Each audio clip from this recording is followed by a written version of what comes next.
73 These look motorcycles. absolutely That's how divine. many pulled Right? onto Best of Oleander Avenue in Bakersfield, California on a Tuesday morning in the spring of 2025. 73 Harley-Davidson's engines growling low and steady, like distant thunder rolling across the San Joaquin Valley floor. They came in formation, two abreast, headlights cutting through the pale morning fog, chrome catching the first light of a sun that hadn't fully risen yet. The neighbors heard them before they saw them. That deep, unmistakable rumble that vibrates in your chest and makes you stop whatever you're doing and look. Screen doors opened, curtains pulled back. An old man 3 houses down stood on his porch in his bathrobe coffee cup frozen halfway to his lips, watching the procession like it was a funeral or a parade or something in between. They parked with military precision, along both sides of the street, in the driveway, on the lawn. 73 machines gleaming and silent once the engines cut. And then the men dismounted, one by one, leather vests, weathered faces, hands that had seen hard work and harder living. They stood in rows on the grass on the sidewalk on the cracked concrete path that led to the front door of a small, tired-looking house with peeling blue paint and a mailbox that leaned slightly to the left. They didn't speak. They just waited. Inside the house, Eleanor Hartwell had been awake since 5. She was always awake by 5. Sleep didn't come easy anymore, not at 78, not with the arthritis and the bad hip, and the memories that liked to visit in the quiet hours before dawn. She'd been sitting at her kitchen table, drinking instant coffee from a mug with a faded sunflower on it, listening to the silence the way old people do when they've gotten used to it. When the sound reached her, that low rumble growing louder and closer, she thought it was a truck. Maybe construction equipment. The city had been talking about repaving the street for years, but it didn't stop. It kept coming, getting louder, filling the house with vibration until the windows hummed and the coffee in her mug trembled. Ellie set the mug down and walked to the front door.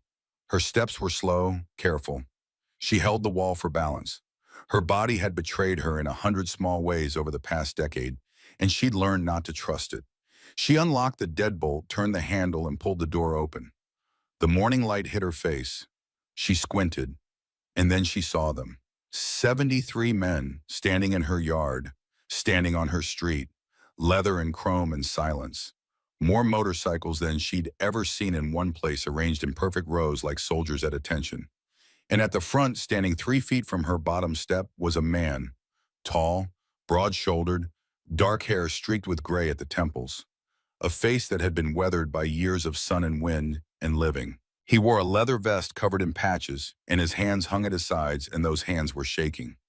He looked at her the way you look at something sacred, something you've been searching for so long, you'd almost convinced yourself it didn't exist. And then he spoke. 5 words, quiet, steady, his voice cracking on the last one like a dam breaking. You fed me, I remember. Ellie's hand went to her mouth. Her knees buckled.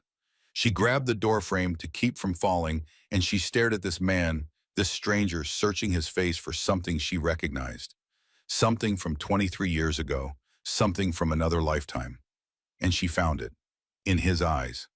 The same quiet intensity she'd seen in a 14-year-old boy crouched behind a dumpster on a cold November morning, watching the world throw things away. But we need to go back. We need to go back 23 years to a different morning, a different kind of cold, and a woman who had every reason to look the other way, but never learned how. Let's go back to 2002. Eleanor Hartwell was 55 years old, and she was tired in a way that sleep couldn't fix. Her husband Robert had died of a massive heart attack 2 years earlier, dropped right there in the living room on a Sunday afternoon while the Dodgers game was playing on the television and a pot of chili was simmering on the stove. One moment he was shouting at the umpire, the next he was on the floor, and by the time the ambulance arrived, it was already too late. The paramedics were kind. They told Ellie she'd done everything right, that some heart attacks are just too big, too fast, too final. It didn't help. Nothing helped. Robert had been the love of her life, the man she'd married at 22. The man who'd built their home with his own hands, the man who'd held her when her mother died and when her father followed 6 months later. He was her anchor, and when he was gone, the world became a place where nothing felt solid anymore.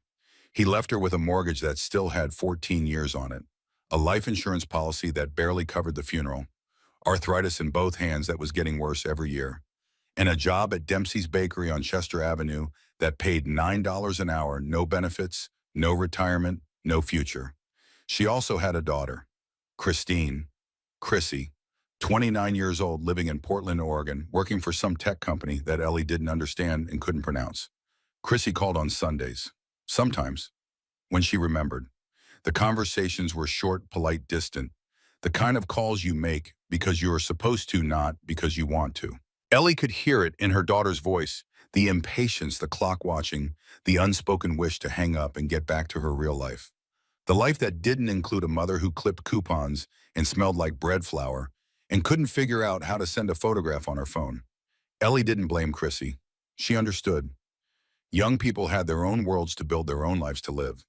But late at night, when the house was too quiet and the bed was too empty, she felt the distance like a physical thing, like a hole in her chest that no amount of instant coffee and late-night television could fill. She lived paycheck to paycheck. She bought store-brand everything. She ate cereal for dinner more nights than she'd ever admit to anyone. She kept the thermostat at 62 in the winter because the gas bill was a monster she couldn't afford to feed. She wore 2 sweaters and thick socks and told herself it built character. But Eleanor Hartwell had a rule. It was older than she, was passed down from her mother, who'd gotten it from her mother, who'd carried it across the Dust Bowl from Oklahoma to California during the Depression. A rule born from hunger, from knowing what it felt like to have nothing, from the fierce, unshakable belief that kindness was the only currency that never lost its value. No one leaves hungry if you can help it. It was a cold morning in November when she first saw the boy. She was taking out the trash behind the bakery the way she did every morning at 6:15 before the first customers arrived, before the sun had fully cleared the rooftops along Chester Avenue. Her breath came out in clouds. The dumpster smelled the way dumpsters always smelled, sour and heavy. She was swinging the bag up and over the rim when she saw movement, a shadow that didn't belong there, a shape tucked into the narrow gap between the dumpster and the brick wall of the building next door. She stopped, held the trash bag in both hands, waited. The shape resolved itself into a boy. 14, maybe 15, though it was hard to tell with kids who'd been living rough. He was thin, not the kind of thin that comes from being a teenager, the kind of thin that comes from not eating. His jacket was too light for the weather, a windbreaker meant for autumn, not the sharp, bitter cold of a Central Valley winter morning. His sneakers had holes in the soles. His jeans were dirty at the knees. He wasn't digging through the trash. That was the first thing Ellie noticed. He wasn't scavenging. He was just sitting there watching people throw food away, watching the world move past him like he was a piece of furniture, like he wasn't even there. Their eyes met. His were dark, wary, the eyes of an animal that had learned to expect the worst from every encounter. He tensed, ready to run. His body was coiled, his weight shifting to the balls of his feet. He'd done this before, been caught before, been chased away before.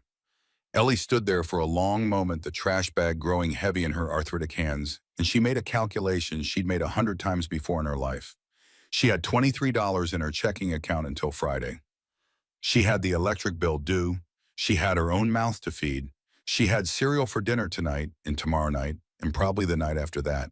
The smart thing, the sensible thing, the thing any reasonable person in her position would do, would be to look away, go back inside, pretend she hadn't seen him. The world was full of hungry kids and she couldn't feed them all. She could barely feed herself. But Eleanor Hartwell had never been good at looking away. It was her greatest strength and her greatest weakness, and she'd stopped trying to figure out which one it was a long time ago. She set the trash bag down, walked back into the bakery. Carl Dempsey wasn't in yet. He never came in before 8. The ovens were warming, the smell of bread already starting to fill the air. Ellie went to the display case, pulled out a day-old bagel, a turkey sandwich that had been sitting since yesterday afternoon, and grabbed a bottle of water from the cooler. She put it all in a paper bag, folded the top down neatly, and walked back outside. The boy was still there. He hadn't moved. He watched her approach with those careful, measuring eyes. She stopped about 4 feet away, close enough to hand him the bag, far enough that he didn't feel cornered. She held it out. "Go on," she said. Her voice was gentle but matter-of-fact. No pity in it, no performance. Just one person offering food to another. "It's yours." He stared at the bag, stared at her hand, stared at her face, looking for the trick, looking for the price. Because in his experience, nothing was free. Everything cost something. But Ellie just stood there, arm extended, patient as a stone, and after a long moment he reached out and took it. His fingers brushed hers. They were ice cold. He didn't say thank you. He didn't say anything. He just held the bag against his chest like it was something precious, something that might be taken away if he wasn't careful. And he looked at her with an expression she would remember for the rest of her life. It wasn't gratitude. Not exactly. It was something rawer than that, something deeper. It was the look of a person who had forgotten that kindness existed and was suddenly reminded. Ellie nodded once, turned around, walked back inside. She thought that would be the end of it, a small act of decency on a cold morning. Something she'd forget by lunchtime. She had no idea that single moment, that one small decision made between the dumpster and the back door of a bakery on Chester Avenue would bring 73 men to her doorstep 23 years later. The boy came back the next morning. Same time, same spot, crouched behind the dumpster watching. Ellie brought him food again. Day-old pastries, a sandwich, a bottle of water. He took it without a word, and she went back inside. He came back the morning after that, and the morning after that, and every morning that week. Ellie told herself it wasn't charity, it was common sense. Waste not, want not. The food would have been thrown out anyway. She was just redirecting it, saving the bakery the cost of an extra trash bag. That's what she told herself, and she almost believed it. But by the end of the first week, something shifted. Not a dramatic shift, not a decision made consciously, more like a door opening an inch at a time, so slowly you don't notice until it's wide open and you can't remember closing it in the first place. She started bringing him inside. It happened naturally. The morning was cold, colder than usual, and when she brought him his bag, she saw that his lips were blue and his hands were shaking so badly he could barely grip the paper. She looked at him, looked at the back door of the bakery, made another calculation. "Come on," she said. "You can eat inside, it's warm." He hesitated. Every instinct he had told him not to go inside buildings with strangers, not to put himself in a space where the exits were limited and the power belonged to someone else. But his hands were shaking and the bakery smelled like bread, and there was something in this woman's voice that he couldn't explain, something that felt like the opposite of danger. He followed her in. She sat him at the small table in the back, the one where the employees took their breaks, and she set the food in front of him and went back to her morning prep. She didn't hover, didn't watch him eat, didn't make a production of it. She just gave him space and warmth and food and went about her business. He ate like he hadn't eaten in days, which she suspected was probably the truth. After that, it became routine. He showed up at 6 every morning, came in through the back door, ate at the break table, and then gradually started helping. It began small. He noticed Ellie struggling with the trash bags, her arthritis making the lift painful. He took them from her hands without being asked and carried them out. He swept the floor, wiped down the tables, straightened the chairs. Ellie didn't pay him in money. She couldn't afford to. She paid him in food, a full breakfast, a sandwich and a bag of chips for lunch, a bottle of juice or a carton of milk. And sometimes on days when the register had been kind, she'd slip him $5 folded small and pressed into his palm like a secret. She called him kid. He never offered another name, never corrected her, never told her where he slept or why he wasn't in school or how he'd ended up behind a dumpster in Bakersfield, California at 14 years old alone in November. And Ellie never asked, not because she didn't care, because she understood instinctively that pushing would break whatever fragile thing was forming between them. He was quiet, guarded, the kind of kid who'd learned early that trust was a luxury he couldn't afford. But he showed up every morning at 6 without fail, and that told Ellie everything she needed to know about who he was underneath the hunger and the silence and the fear. He was reliable. He was decent.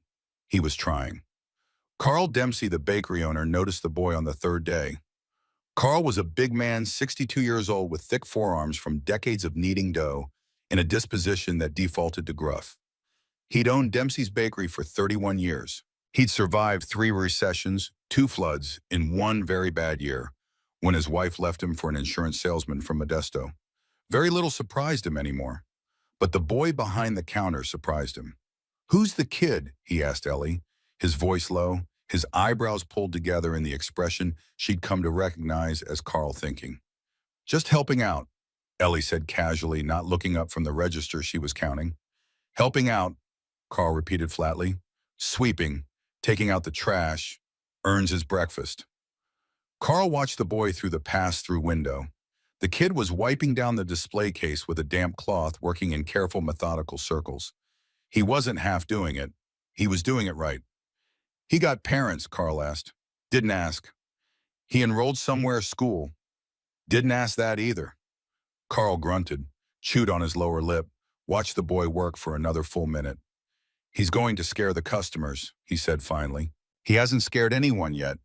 Carl grunted again, but he didn't tell the boy to leave. And the next morning, when he came in early to start the ovens, he found the boy already there sweeping the back room. And instead of saying anything, Carl just pulled out a second apron from the closet, the faded green one with the grease stain on the front, and hung it on the hook by the door. The boy put it on the next day. He wore it every morning after that. Bev Novak, the woman who worked the afternoon shift, was the next to fold. Bev was 58, broad-hipped, loud-voiced, the kind of woman who said exactly what she thought and didn't apologize for it. She'd raised 4 boys of her own, all of them, now scattered across California like seeds from a dandelion, and she had a soft spot for strays that she tried very hard to hide and failed at completely. She started saving cookies for the boy. Oatmeal raisin chocolate chip snickerdoodles. She'd wrap them in wax paper and leave them on the break table with a napkin that said, "For kid," in her blocky handwriting. She never handed them to him directly. That would have been too intimate, too close to admitting she cared. The napkin maintained the fiction that it was impersonal. The boy ate every cookie, and one morning Bev found a note on the break table written in careful slanted handwriting on the back of a receipt. "Thank you." Bev read it, folded it, put it in her pocket, didn't say a word about it to anyone. But Ellie noticed that the cookies got bigger after that. It was about 3 weeks in when Ellie started teaching the boy the register.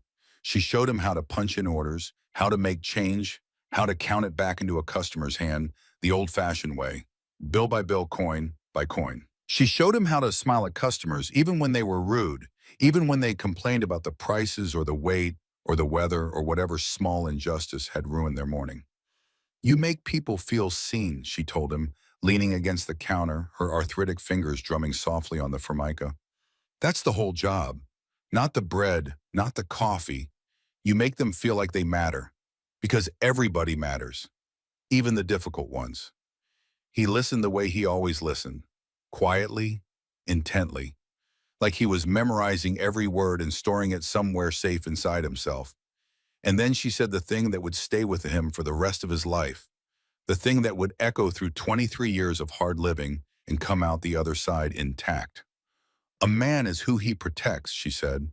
Her voice was calm, steady, the voice of someone stating a fact as obvious as gravity. "Not what he takes, not what he's given, who he protects. You remember that." He looked at her for a long moment. The bakery was quiet.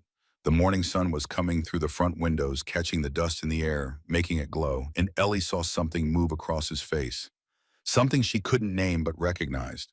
The way you recognize a sound you haven't heard in years, like a door opening in a room you thought was locked forever. He nodded, once, slow, and she knew he'd heard her, really heard her. Not just the words, but what was underneath them. As the weeks passed, Ellie started noticing things. Small things that added up to a picture she didn't want to see, but couldn't look away from. The way he flinched when someone raised their voice. Not a subtle flinch. A whole body reaction, shoulders coming up, chin, tucking down, hands curling into fists. The response of someone who'd learned through repetition that a loud voice was followed by something worse. The way he ate. Fast hunched over his plate, one arm curved protectively around his food like someone might take it. The posture of a person who'd had meals stolen, who'd learned that eating was a competition you couldn't afford to lose. The bruises. They were the hardest to see and the hardest to ignore. On his arms, mostly in places that long sleeves could cover. Sometimes on his neck. Once a dark, ugly mark on his jaw that he explained away with a mumbled story about tripping that Ellie didn't believe for a second. She didn't push, didn't pry, didn't ask the questions that burned in her throat every time she saw a new mark on his skin. because she knew with the deep certain knowledge of a woman who'd spent 55 years watching the world and the people in it that pushing would drive him away. That the moment she became someone who demanded answers, she would become someone he couldn't trust. So she just made sure he knew. Through her actions, through her consistency, through the simple daily act of showing up and being kind. That for those few hours every morning between 6 and 9, in the warm, flour-dusted air of Dempsey's bakery, he was safe. He was seen. He mattered. Carl noticed it too. He said something to Ellie one morning early before the boy arrived while they were prepping the ovens and the sky outside was still dark. "You're good for him," Carl said gruffly, not looking at her, his big hands working the dough with practiced ease. "Kid needs structure, needs someone who gives a damn." Ellie shrugged. "We all need that." Carl glanced at her sideways. He'd known Ellie for 11 years, knew about Robert, knew about Chrissy in Portland who never visited, knew about the $23 in the checking account and the cereal for dinner and the thermostat set to 62.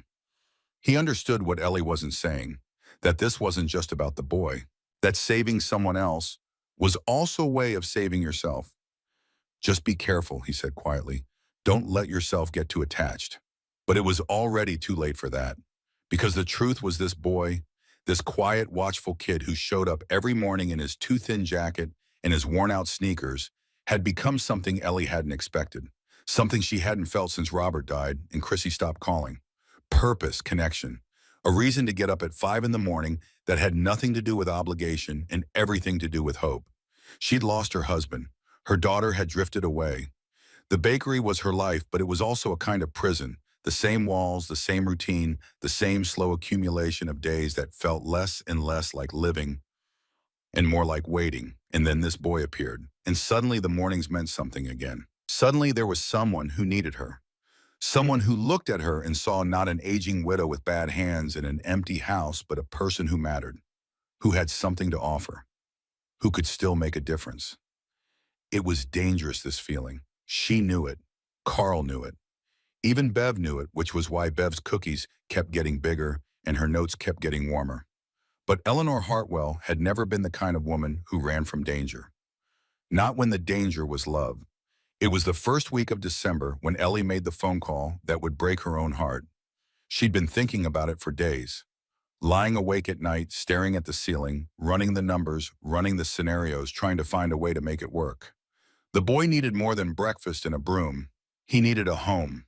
A real one, with a roof that didn't leak and a door that locked, and someone who would be there every night, not just every morning. Ellie called the Kern County Department of Children and Family Services. She sat at her kitchen table with a cup of tea and a phone that was 10 years old and a heart that was beating too fast, and she asked about the process. The process of becoming a foster parent, of taking in a child who had no one. The woman on the phone was pleasant, efficient, and ultimately devastating. She explained the requirements, the income thresholds, the home inspections, the background checks, the age considerations. She used words like suitability assessment and placement criteria and best interests of the child, and every word felt like a door closing. "Ma'am," the woman said gently, the kind of gentle that precedes bad news. "Your application is certainly welcome, but I want to be transparent about the challenges.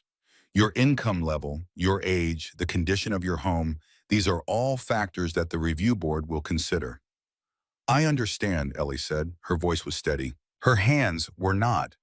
"It doesn't mean it's impossible," the woman added, "but I want you to have realistic expectations." Ellie filled out the paperwork that night. Every form, every question. She wrote her answers in careful, neat handwriting, the same handwriting she'd used to write letters to Robert when he was in the Army, the same handwriting she'd used to write notes in Chrissy's lunchbox when Chrissy was small. She wrote about why she wanted to do this, about the boy, about what she saw in him, about what she believed he could become if someone just gave him a chance. She mailed the application the next morning, and then she called Chrissy. It was a Sunday. Chrissy picked up on the fourth ring. Her voice had that particular quality it always had when Ellie called, the quality of someone who's been interrupted from something more important. "Hi, Mom. Everything okay?" "Everything's fine, honey. I just wanted to talk to you about something." Ellie told her about the boy, about the bakery, About the application. She tried to keep her voice light, practical, the voice of a woman making a reasonable decision, not an emotional one. But her excitement bled through, her hope bled through, and she heard the silence on the other end of the line grow heavy, and she knew what was coming before Chrissy said it. Mom? Chrissy's voice was flat, careful, the way you talk to someone you think is making a mistake. You can't be serious. I've already sent in the paperwork. You can't even take care of yourself. The words came out fast, hard like stones. You're 55. You make $9 an hour. Your house is falling apart. You eat cereal for dinner. And you want to take in a teenage boy off the street, a boy you don't even know. I know him well enough. You know nothing about him. He could be dangerous. He could be on drugs. He could rob you blind the second you turn your back. He's a child, Chrissy. He's a stranger. Chrissy's voice rose. And you're not thinking clearly. This is exactly what you do. You find some lost cause, and you pour yourself into it, and you end up getting hurt. I'm not going to watch you do this again. Again? Ellie's voice went quiet, dangerously quiet. When have I done this before? There was a pause, a long one, and then Chrissy said in a voice that was suddenly very small, very young, very much like the little girl Ellie remembered. When Dad was sick, you gave him everything, every last thing you had. And when he died, there was nothing left. Nothing for you, nothing for me. The silence that followed was so heavy Ellie could feel it pressing against her chest. I can't watch that happen again, Mom, Chrissy whispered. I can't. I'm not asking you to watch, Ellie said softly. I'm asking you to trust me. But Chrissy didn't trust her, and the call ended the way their calls always ended, politely, distantly, with both of them pretending they hadn't just drawn blood. The application was denied 4 weeks later, a form letter on county letterhead. It thanked her for her interest. It cited her income, her age, the condition of her home. It used the phrase not meeting current placement criteria and wished her well. Ellie read the letter sitting at her kitchen table. She read it twice. Then she folded it carefully, put it back in the envelope, and placed it in a shoebox that she kept under her bed.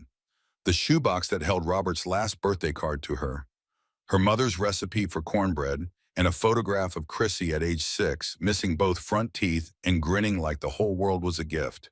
She put the denial letter in the box and closed the lid. And she went to work the next morning at 6, same as always, and she brought the boy his breakfast, same as always, and she didn't say a word about any of it. Because what good would it do? What could she possibly say? I tried to save you and the system said no. I tried to give you a home and the world decided I wasn't enough. She wasn't going to put that weight on a boy who already carried too much. So she kept feeding him, kept teaching him, kept showing up every morning at 6, kept making him feel seen, kept giving him the only thing she had that the county couldn't reject. Her time, her attention, her belief that he was worth something. And she hoped, with the desperate, stubborn hope of a woman who'd survived widowhood and poverty and loneliness and a daughter who didn't call, that it would be enough. It wasn't. January came cold and hard the way January does in the Central Valley. Frost on the ground at dawn, wind that cut through jackets and walls, and good intentions. Ellie arrived at the bakery at 5:45, turned on the ovens, started the coffee, and waited. 6 o'clock came. The boy didn't. Ellie wasn't worried at first. Maybe he overslept. Maybe he was sick. Maybe the cold had kept him wherever he slept, burrowed under whatever blankets or cardboard he used to keep the night out. She'd give him time. 6:30. Nothing. 7 o'clock. The first customers arrived. Ellie served them with her usual warmth, her usual patience, but her eyes kept drifting to the back door, kept waiting for the sound of it opening. The shuffle of worn sneakers on the tile floor. By 8, when Carl arrived, the boy still hadn't come. Ellie told herself not to worry, told herself he'd been coming every day for 2 months. One absence didn't mean anything. By noon, she couldn't pretend anymore. She went out the back door, walked to the dumpster, looked behind it. Nothing. No boy, no sign he'd been there. Just cold concrete and the smell of garbage and a silence that felt wrong. She walked up and down Chester Avenue, looking into alleys, checking doorways, asking shop owners. The woman at the dry cleaners shook her head. The man at the pawn shop shrugged. The guy who ran the taqueria said he might have seen a kid matching that description a few days ago, but he wasn't sure. Ellie went to the police station on her lunch break. She walked up to the front desk and told the officer she wanted to report a missing person. The officer, a young man with a crew cut, impatient eyes, asked her for details. His name? The officer asked, pen poised. Ellie opened her mouth, closed it, opened it again. She didn't know his name. She felt the shame of it hit her like a wave. 2 months. She'd fed him every day for 2 months, taught him the register, saved him cookies, tried to adopt him. And she didn't know his name. She called him kid and he'd never offered anything else, and she'd never pushed because she was so afraid of losing him that she'd accepted whatever he was willing to give. I don't know his name, she said. Her voice sounded hollow in the fluorescent light of the police station. I just call him kid. The officer's expression shifted, not unkindly, but with the practiced neutrality of someone who had heard this kind of story before and knew how it usually ended. Ma'am, without a name, an age, a last known address, there's not much we can do. Is he a relative? No. Legal guardian? No, I tried. The application was denied. The officer wrote something on his notepad. We get a lot of runaways in this area. They come and go. Most of them don't want to be found. My best advice is not to get too attached. Don't get too attached. She wanted to scream. She wanted to reach across the counter and grab this young man by his pressed uniform and shake him until he understood. This wasn't a stray cat. This was a child, a human being. A boy who'd eaten breakfast at her table every morning for 2 months and fixed the hinge on the bathroom door without being asked and looked at her like she was the only good thing in his entire broken world. But she didn't scream. She thanked the officer. She went back to work. She finished her shift. She drove home. She parked in the driveway of her small, tired house on Oleander Avenue and sat in the car for 20 minutes, gripping the steering wheel, staring at nothing. 3 days later, she heard from a police contact of Carl's that a boy matching the description had been picked up for shoplifting 2 towns over in Oildale. The charge was petty theft, $7.53 worth of food from a corner store, a bag of beef jerky, a candy bar, a bottle of Gatorade. Ellie drove to the Oildale police station. She told them she knew the boy. She told them she wanted to see him. They asked her the same questions. His name, her relationship, her legal standing. She had no answers that satisfied them.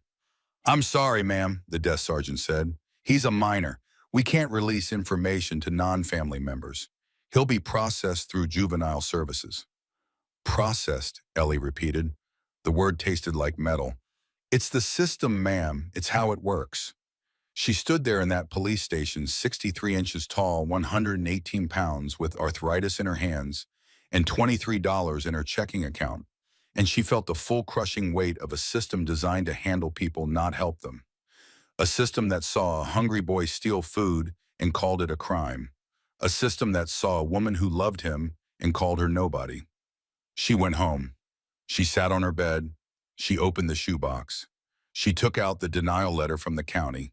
She took out the green apron the boy had worn, the one with the grease stain, the one Carl had hung on the hook, and the boy had claimed as his own. She'd taken it home the first day he didn't show up.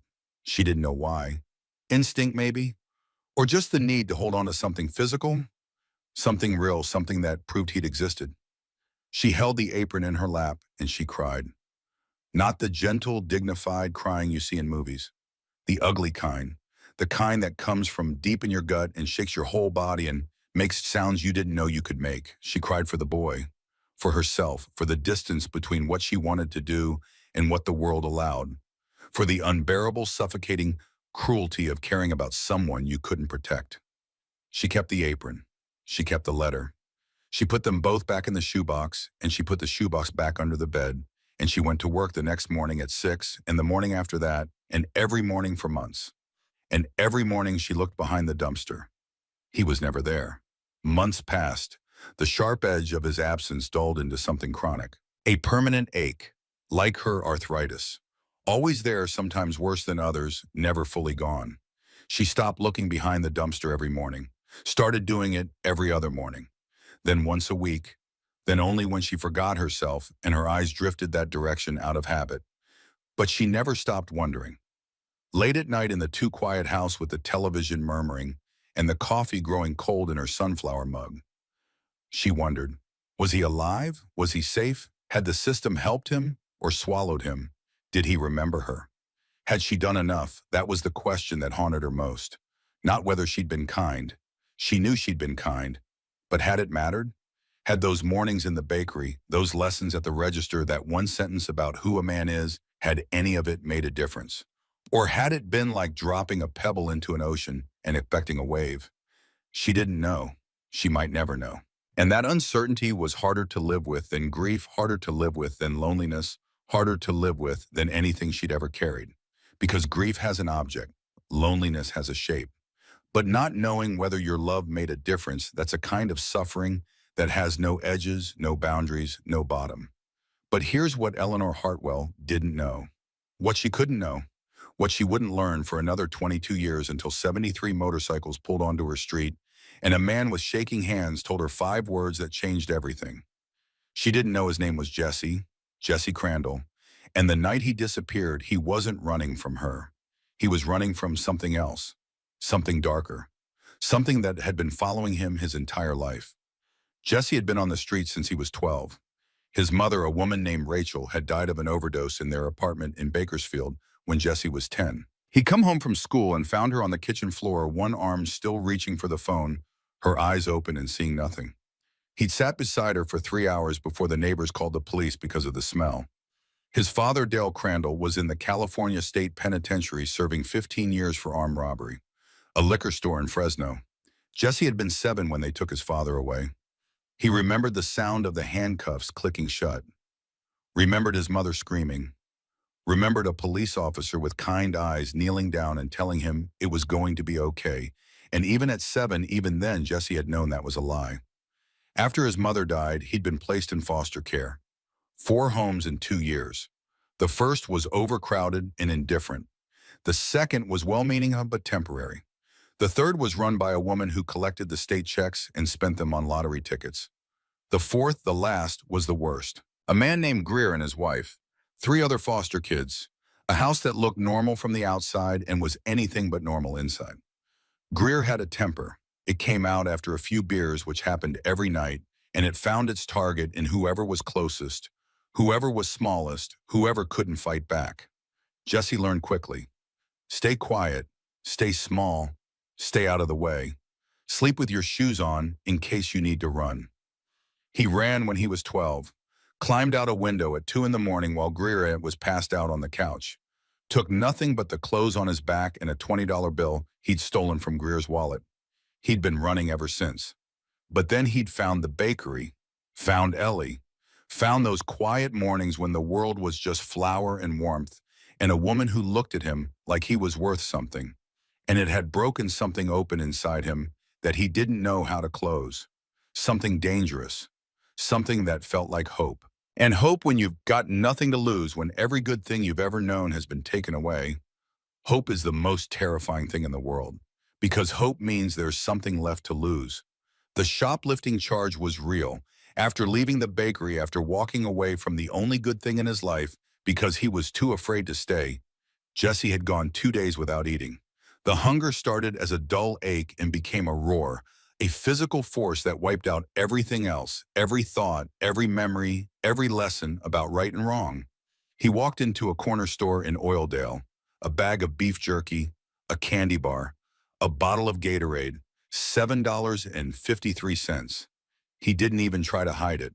He was past caring. The store owner, a hard-faced man who dealt with shoplifters before, called the police. 3 weeks in juvenile detention, a concrete cell, a metal bunk, the smell of industrial cleaner and stale sweat. A roommate named Brody Haskell, 17, who'd been in and out of the system his whole life. Brody had dead eyes and a scar across his knuckles, in a philosophy he shared on the first night. You get used to it, Brody told him, lying on the top bunk, staring at the ceiling. The trick is not to care about anything, about anyone. The second you care, they've got you. Jesse lay on the bottom bunk staring at the springs above him, and he thought about Ellie. About the way she'd held out the bag of food that first morning. About the way she'd said, "Go on, it's yours." About the mornings at the register and the lessons about making people feel seen and the words she'd spoken like a prayer or a promise. A man is who he protects. He didn't want to stop caring. He wanted to believe that what Ellie had shown him was real, that there was a world where people helped each other without expecting anything in return, where hard work meant something, where you could be seen without being hurt. But the concrete was cold, and the lights never fully turned off, and Brody's philosophy had the terrible, seductive ring of truth. When Jesse got out, he had nowhere to go. No family, no address, no Ellie. He didn't know her last name. He'd seen it once on a paycheck stub left on the counter, but the memory was blurred fragmentary, a half-formed word that dissolved when he reached for it. He tried to find the bakery, walked Chester Avenue for hours looking for Dempsey's. But nothing looked right in the daylight. The landmarks he remembered, the dumpster, the back door, the faded awning, were lost in the sprawl of Bakersfield's east side. Every bakery looked like every other bakery, and none of them were hers. He asked people if they knew a woman named Ellie who worked at a bakery on Chester Avenue. They looked at him like he was crazy. After a week of sleeping in parks and eating out of dumpsters, Jesse ran into Brody Haskell again. Brody was with a group of older guys, leather vests, hard faces, the kind of men who moved through the world like they owned it, or at least like they weren't afraid of the people who did. "You looking for work?" Brody asked. Jesse knew what kind of work Brody meant. He wasn't naive, he wasn't innocent. He'd grown up in a world where the line between legal and illegal was a suggestion, not a boundary. But he was hungry. He was tired. He was alone. And the alternative was another night under a bridge, another day of nothing, another week of slow grinding erasure. "Yeah," Jesse said. His voice sounded flat, dead, like something had been switched off inside him. "I'm looking." He joined the Jackals, a loose crew of older kids and young men who ran errands for a local motorcycle club. Not the Hells Angels, not yet. Just a feeder operation that did the grunt work, moving stolen parts, running messages, watching corners, collecting debts. Jesse was good at it, quiet, reliable. He showed up when he said he would, didn't ask questions, didn't complain. He did what he was told, kept his head down, and for the first time since leaving the bakery, he had food. He had a place to sleep. He had people who depended on him. But at night, when the noise died down and the others were sleeping, Jesse would lie awake and think about a bakery on Chester Avenue, about a woman with arthritic hands and a sunflower mug who taught him that a man is who he protects. And he'd wonder what she'd think of who he was becoming. He'd wonder if she'd even recognize him. He'd wonder if she was still looking behind the dumpster every morning, hoping he'd come back. And he'd close his eyes and try to sleep, and the last thing he'd see before the darkness took him was her face, her steady, kind, unshakable face, looking at him like he was worth something. Even now, even after everything, even when he didn't believe it himself. 2,000 miles away in Portland, Oregon, Christine Hartwell was drinking wine on her couch, scrolling through her phone trying not to think about the last conversation she'd had with her mother. The one about the boy, the application, the impossible, reckless, heartbreaking thing her mother was trying to do. She told herself she'd been right to object.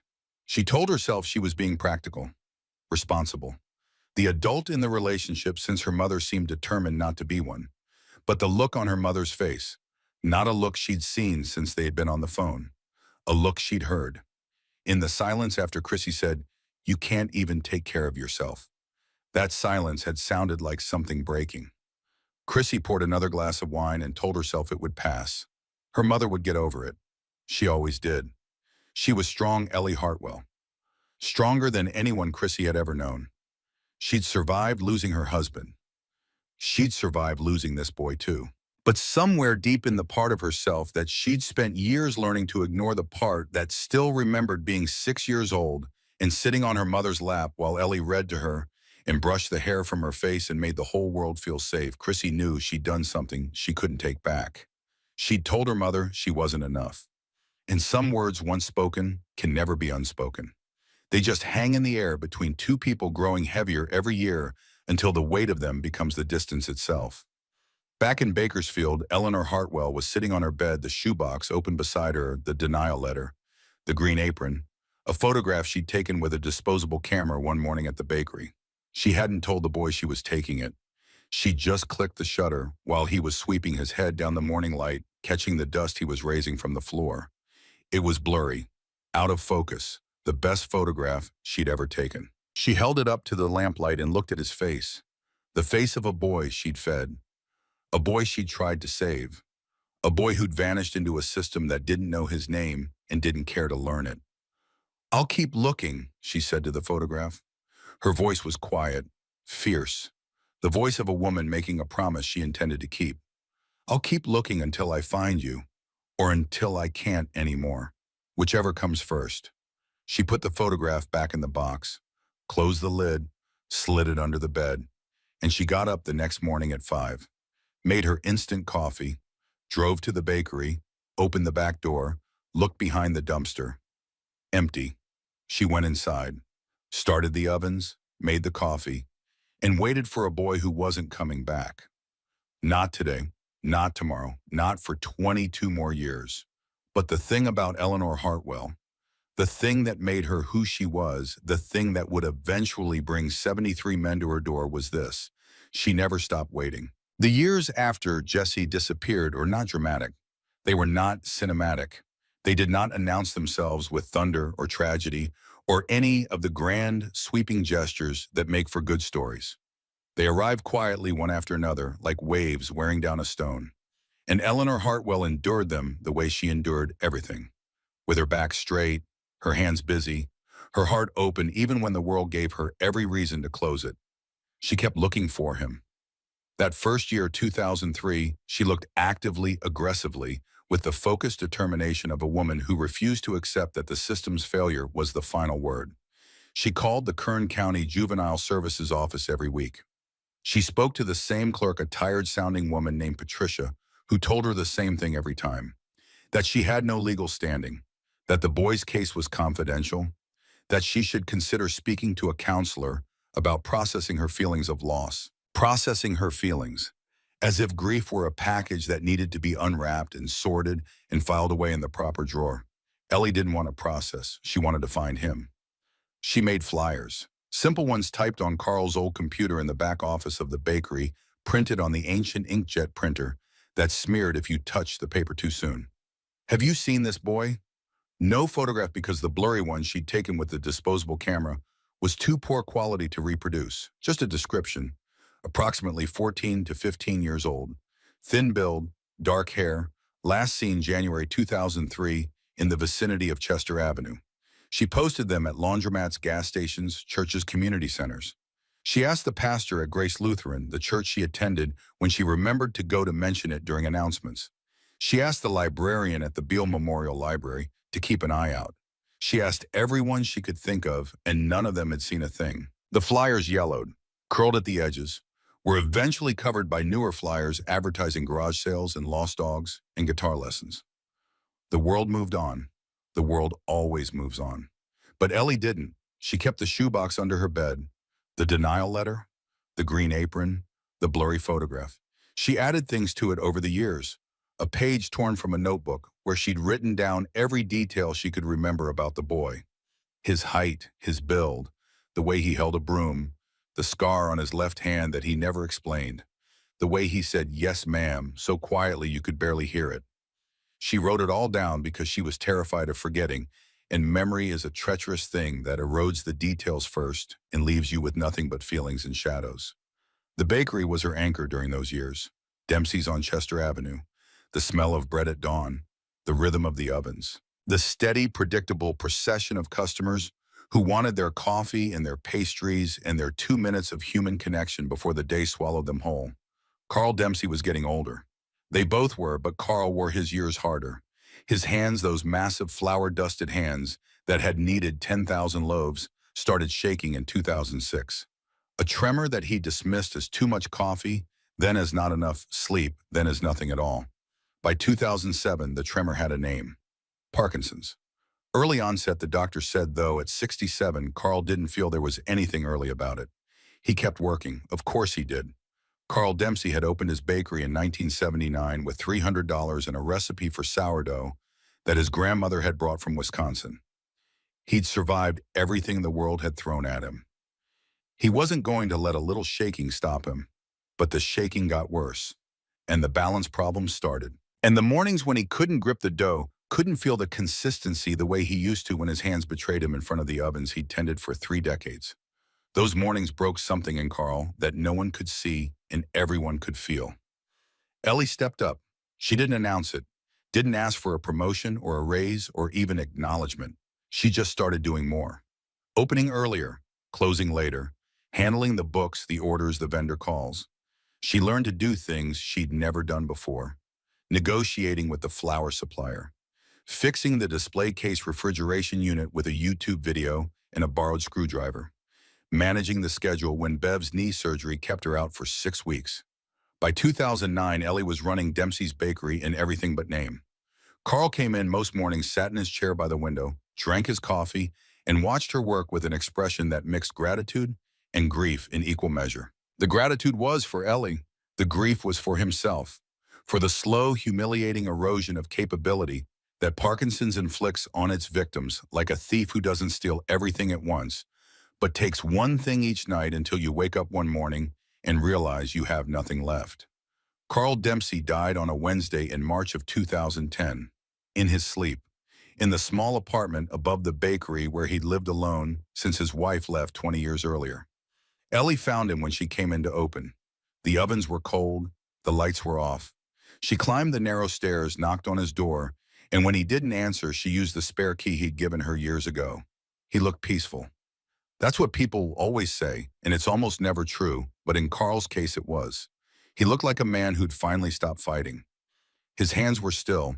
For the first time in 4 years, his hands were completely still. The bakery closed 6 weeks later. Carl had no children, no heirs. The building was owned by a landlord who'd been waiting for an excuse to sell. The lease wasn't renewed. The ovens went cold for good. The sign came down. Within a year, the space was a cell phone store. Ellie was 63, unemployed, with a Social Security check that covered the mortgage and nothing else. No savings, no pension, no backup plan. She applied for queens, retail, cleaning, cashier work. The applications were exercises in humiliation. They asked for computer skills she didn't have. They wanted availability she couldn't guarantee because the bus schedule didn't align with the shift times.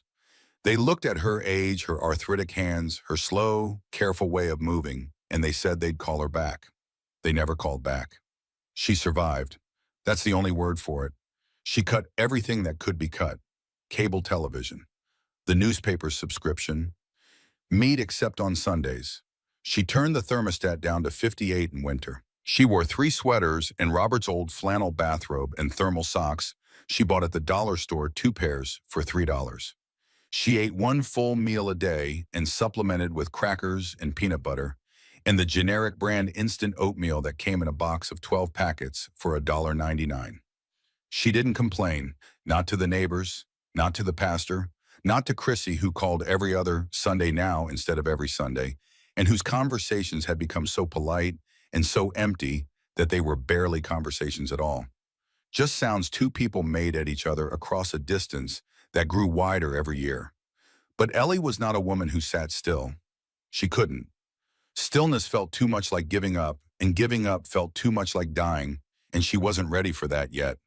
Not while there was still a shoebox under her bed and a boy out there somewhere who might still need her. She started volunteering at the Bakersfield Rescue Mission, 3 days a week, serving meals, sorting donations, sitting with people who had nowhere else to go and nothing else to do and no one else to talk to. She was good at it. She had practice. She knew how to make people feel seen without making them feel pitied, knew how to offer help without making it feel like charity, knew how to listen without trying to fix. And every face she served across the counter, every young man who came through the line with hungry eyes and a guarded expression she looked at, really looked at, searching for the mom she'd lost, the boy who'd be in his 20s now. A man, technically though, Ellie couldn't think of him that way. He was still 14 in her mind, still sitting behind the dumpster, still reaching for the bag with ice-cold fingers. She never found him, but she kept looking. The years accumulated. 2011, 2014, 2017, 2020, each one a little harder than the one. The house on Oleander Avenue aged the way she aged. Slowly, stubbornly, with increasing evidence of wear that couldn't be hidden anymore. The roof started leaking in 2015. A slow drip in the back bedroom that she caught with a palm and emptied every morning. The furnace died in the winter of 2018, and she couldn't afford to replace it. She bought a space heater at a garage sale and positioned it in the hallway where it could throw heat in two directions at once. It wasn't enough. It was never enough. But it was something. The plumbing went next. Pipes corroded by decades of hard valley water. The kitchen faucet dripped. The bathroom toilet ran constantly, a thin, maddening stream of water that drove up the utility bill and kept her awake at night. She learned to jiggle the handle just right to make it stop. A trick that worked sometimes and didn't work others. She was drowning. Quietly. The way proud people drown. Without splashing, without calling for help. Just sinking inch by inch so slowly that by the time anyone noticed, the water was already over her head. And then in the spring of 2021, the water rose higher. The lump was in her left breast. She found it herself in the shower, her fingers passing over a hardness that hadn't been there before. She stood under the lukewarm water, her hand pressed against her chest, and she felt her whole body go cold. She waited 2 weeks before seeing a doctor, not because she was afraid of the diagnosis, because she was afraid of the bill. Stage 3 breast cancer. The doctor, a kind young woman at Kern Medical, explained the situation with careful, measured words. The tumor was aggressive. It had spread to the lymph nodes.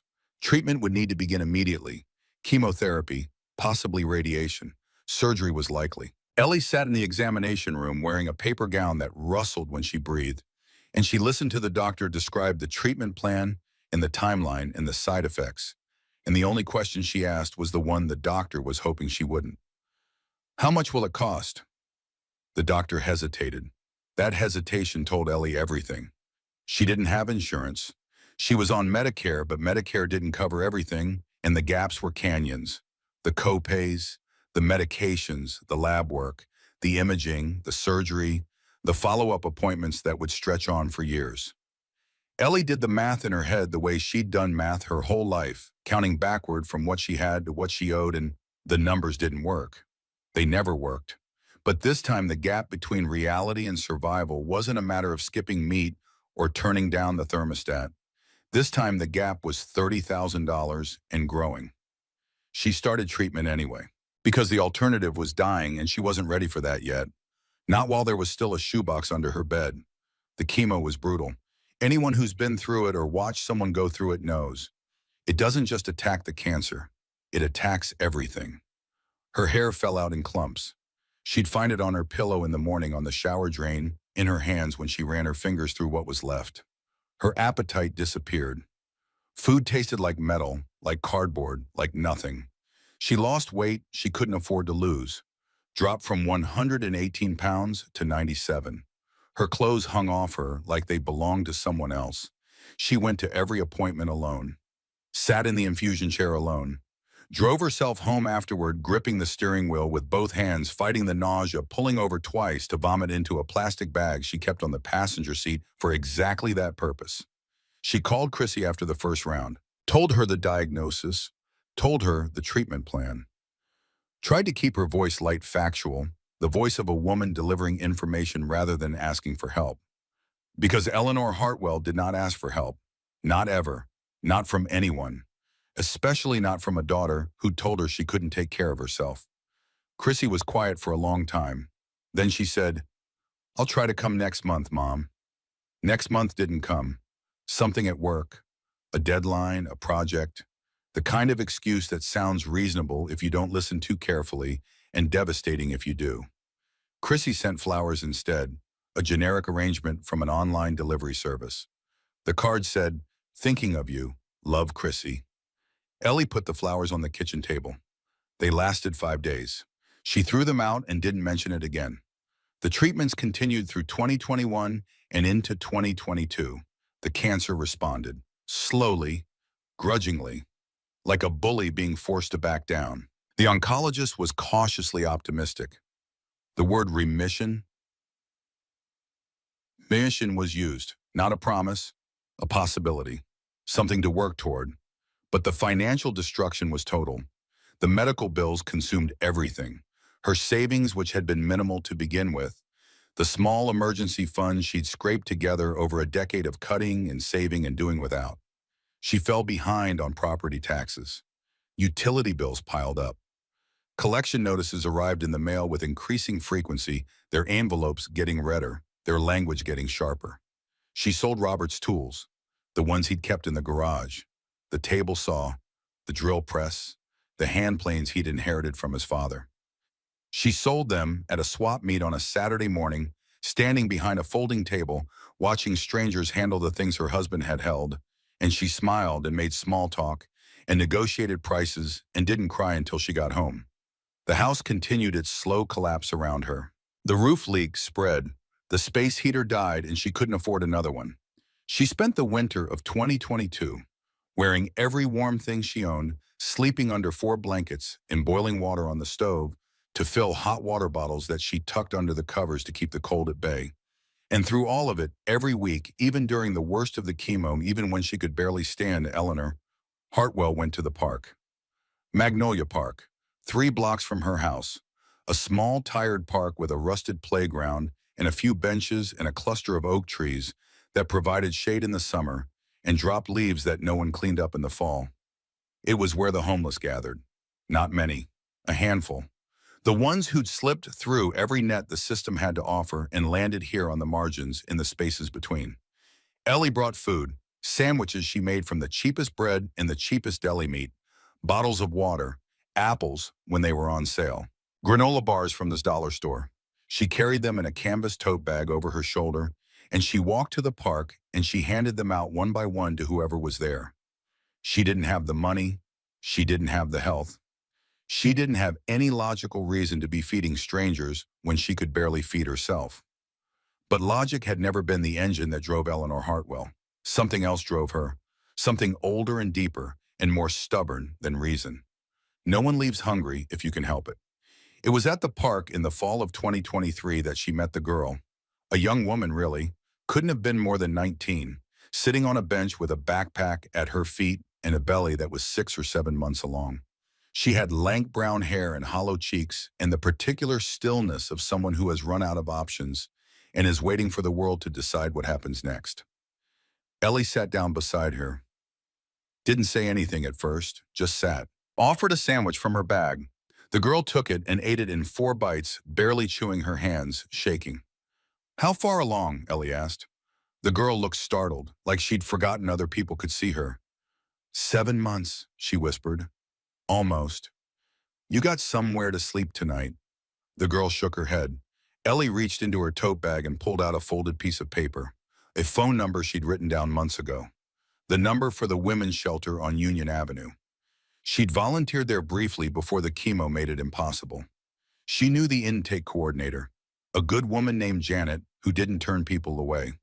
You call this number, Ellie said, pressing the paper into the girl's hand. You tell them Ellie sent you. They'll find you a bed. The girl stared at the paper, stared at Ellie. Why are you helping me? She asked. Her voice was raw, confused, like kindness was a language she didn't speak. Ellie smiled. It was a tired smile. A smile that knew how much the world could take from you and had decided to keep smiling anyway. Because someone should, she said. She went home that evening and sat at her kitchen table and ate a bowl of instant oatmeal and thought about the girl in the park and the barn behind the dumpster and all the people in between. All the hungry, invisible people the world had decided didn't matter. And she thought about the fact that she was 76 years old and broke and sick and alone, and she was still feeding people. Not because it fixed anything, not because it was enough, but because it was the only thing she knew how to do that felt like it mattered. The only thing that made the silence in the house bearable. The only thing that connected her, however thinly, however temporarily, to the person she'd always been. The person who refused to look away. And then Vince Garvey knocked on her door. It was October 2023, a Thursday afternoon. Ellie was napping on the couch, something she did more often now, her body demanding rest in a way it never had before. The knock woke her. 3 sharp raps. Businesslike. She shuffled to the door, moving slowly against the stiffness in her hips and the ache in her knees. The man on her porch was in his 50s, neatly dressed, khaki pants, a blue button-down shirt, a lanyard around his neck with an ID badge that looked official. He had a warm smile and careful eyes, and the kind of practiced friendliness that puts people at ease without them knowing why. "Mrs. Hartwell," he said. "Eleanor Hartwell." "That's right. Ma'am, my name is Vince Garvey. I'm with Valley Senior Assistance Services." He held out a business card. It was crisp, professional, printed on good stock. "We're a nonprofit that helps seniors in Kern County navigate medical debt relief programs. I understand you have been dealing with some significant medical expenses." Ellie looked at the card, looked at the man. She was tired. She was in pain. She'd spent the last 2 years fighting cancer and poverty simultaneously, and she'd won the first fight by losing the second. She was behind on everything: the property taxes, the utilities, the medical bills that kept coming like waves one after another, each one larger than the last. "How did you know about my medical expenses?" she asked. Vince's smile didn't waver.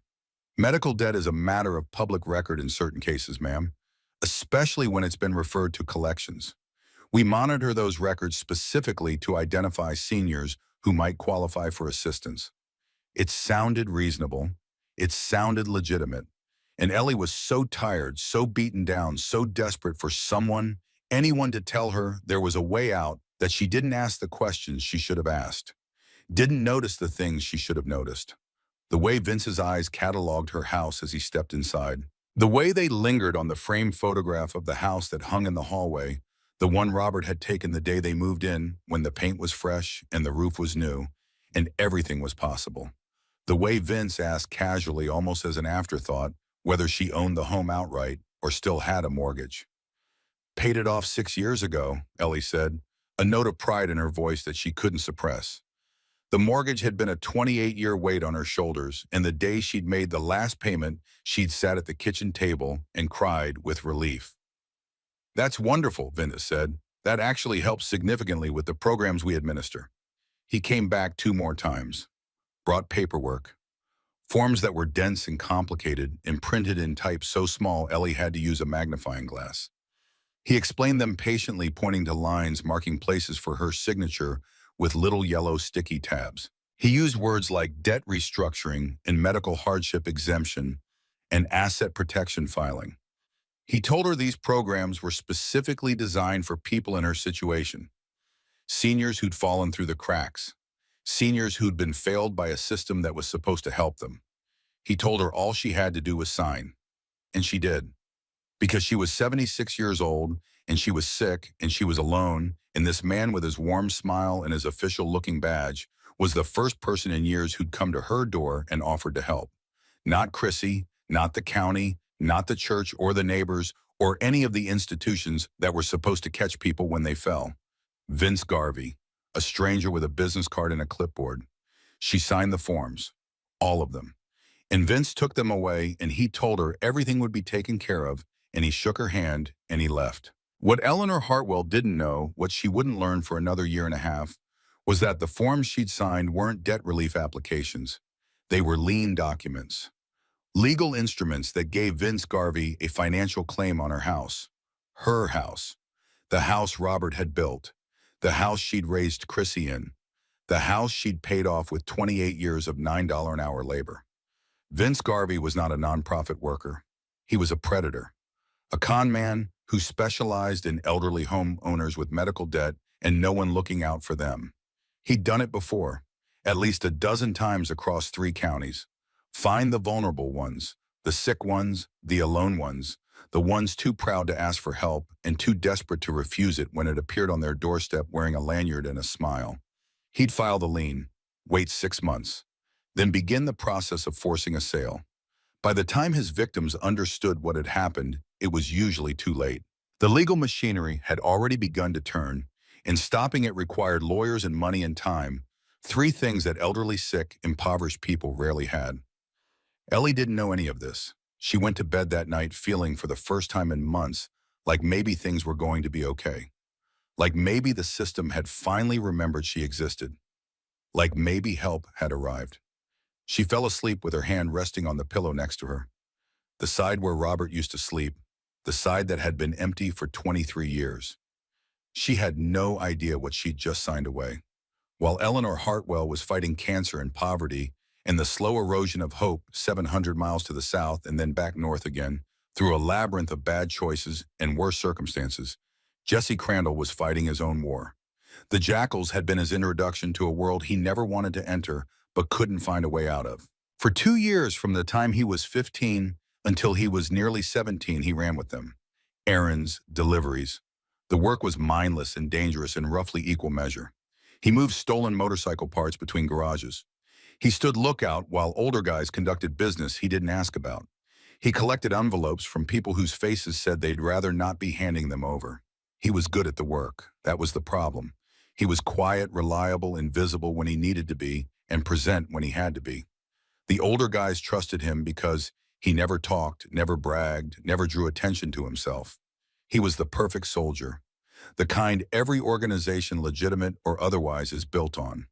The ones who show up, do the and disappear. But Jesse wasn't invisible inside his own head. Inside his own head, he was screaming. The night in the alley happened when he was 16. It was the night that split his life into before and after, the way his mother's death had, the way finding Ellie had, the way losing her had. Another fracture in a life that was already more cracks than foundation. They'd been sent to deliver a message. That was the word they used, message. As if what they did with their fists and their boots could be written on paper and mailed. The target was a man who owed money to someone higher up the chain. A small-time operator who'd skimmed product and thought he was clever enough to get away with it.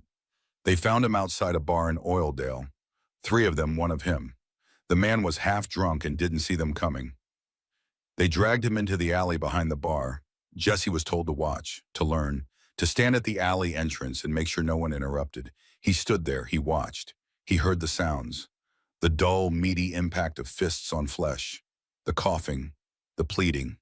The silence that came when the pleading stopped. He wanted to look away, wanted to run. His body wouldn't cooperate. He just stood there, rooted to the cracked asphalt, his hands shaking, his heart slamming against his ribs so hard he thought it might burst through. Afterward, in the car, one of the older guys, a man whose name Jesse would never say out loud, again turned to him and said, "You're one of us now. You don't walk away from this."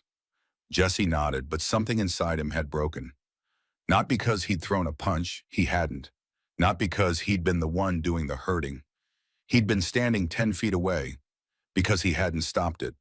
Because he'd stood there and watched a man get beaten and he'd done nothing. Nothing. And the woman who'd taught him that a man is who he protects, the woman with the arthritic hands and the sunflower mug, and the voice that had sounded like safety itself, that woman would have been ashamed of him. That was the bottom, not the streets, not the hunger.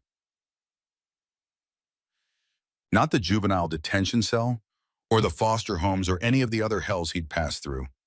This. Standing in an alley at 16 years old, watching violence happen and doing nothing to stop it. That was the moment Jesse Crandall understood what he was becoming and decided he couldn't become it. But deciding and doing are different things. And Jesse didn't have the tools yet, didn't have the allies, didn't have the leverage to change his circumstances. Not yet. The Hells Angels noticed him the way they noticed all the promising young men in the feeder gangs. With patience, with calculation, with the long view that separates an organization that endures from one that implodes. The Bakersfield chapter had been watching Jesse for months. His reliability, his composure under pressure, the way he handled himself. Not flashy, not reckless, solid. The kind of foundation you could build something on. He was 18 when they made the first approach. A full-patch member named Travis Keene Young himself, only 26, took Jesse to a diner and laid it out straight. The club was selective. The process was long. You started as a prospect, which meant you did whatever the chapter needed whenever they needed it for as long as they decided it took.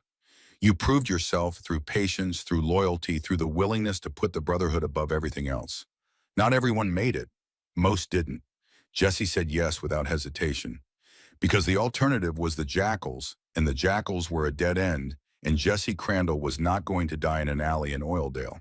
He met Wade Sutter on his first day as a prospect. Wade was 53 years old. He'd been riding since he was 19. He had a face that looked like it had been carved from sandstone and left in the weather for 3 decades. Deep lines around his eyes, a jaw that could have been used as a carpenter's square, hands that were scarred and enormous, and surprisingly gentle when they needed to be.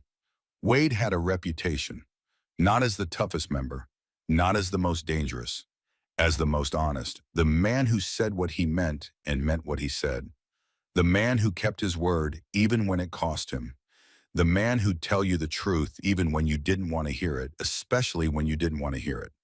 The club had plenty of enforcers. Wade was something rare. He was a conscience.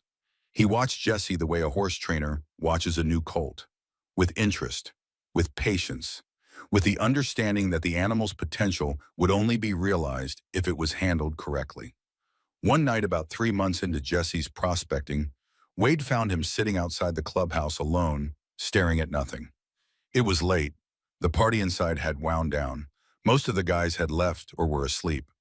The parking lot was empty except for a row of Harleys gleaming under the sodium lights. Wade sat down next to him, didn't say anything for a while, just sat, two men decades apart in age sharing silence. "Something eating you, Shane," Wade said finally, not a question, a statement. Jesse was quiet for a long moment. Then he said something he hadn't said out loud in years, something he'd kept locked in a room inside himself that he thought he'd sealed shut. "A man is who he protects."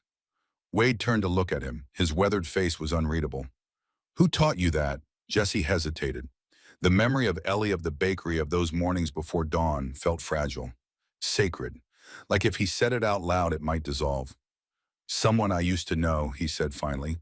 "Someone who fed me when I had nothing. Showed me what it meant to give a damn." Wade was quiet for a long time. Then he nodded slowly like a man recognizing something he had been looking for. "Then don't forget it," he said. His voice was low, rough, the voice of a man who'd seen things and survived them and carried the scars where they couldn't be seen. "Because the moment you do, you're just another guy with a vest and a bad attitude, and the world's got plenty of those." That conversation was a turning point, not dramatic, not instantaneous, but real, like a ship correcting its course by 1 degree. You don't notice the change at first, but over miles, over years, that 1 degree becomes a completely different destination. Wade became Jesse's mentor, his guide, the older brother he'd never had. He pushed Jesse to get his GED, drove him to the testing center, waited in the parking lot while Jesse sat in a room full of teenagers and took a test he should have taken at 18. Jesse failed the first time, passed the second. Wade was the first person he told. He started working legitimate jobs, mechanic work mostly. He'd always been good with his hands, patient and precise. The way Ellie had noticed all those years ago when she'd watched him fix the hinge on the bathroom door. He found work at a shop in South Bakersfield, then a better one near the highway. He learned welding, got certified, started saving money, opened a bank account, the first one he'd ever had. By the time he was 25, Jesse had his full patch. He had earned it the way it was supposed to be earned, through years of proving himself, through loyalty that was tested and found solid, through the slow, quiet accumulation of trust that couldn't be rushed or faked, and through all of it, through the prospecting and the work and the rebuilding of himself from the ground up, he never stopped looking for her. He asked around, checked old phone books at the library, drove through Bakersfield's east side searching for landmarks he barely remembered. The dumpster, the back door, the faded awning of a bakery that had closed years ago and been replaced by something that bore no trace of what it used to be. He didn't know her last name. That was the cruelest part. He'd seen it once years ago on a paycheck stub left on the counter, and the memory was a blur, a fragment, like trying to read a word through frosted glass. He knew it started with an H, or maybe a K, maybe neither.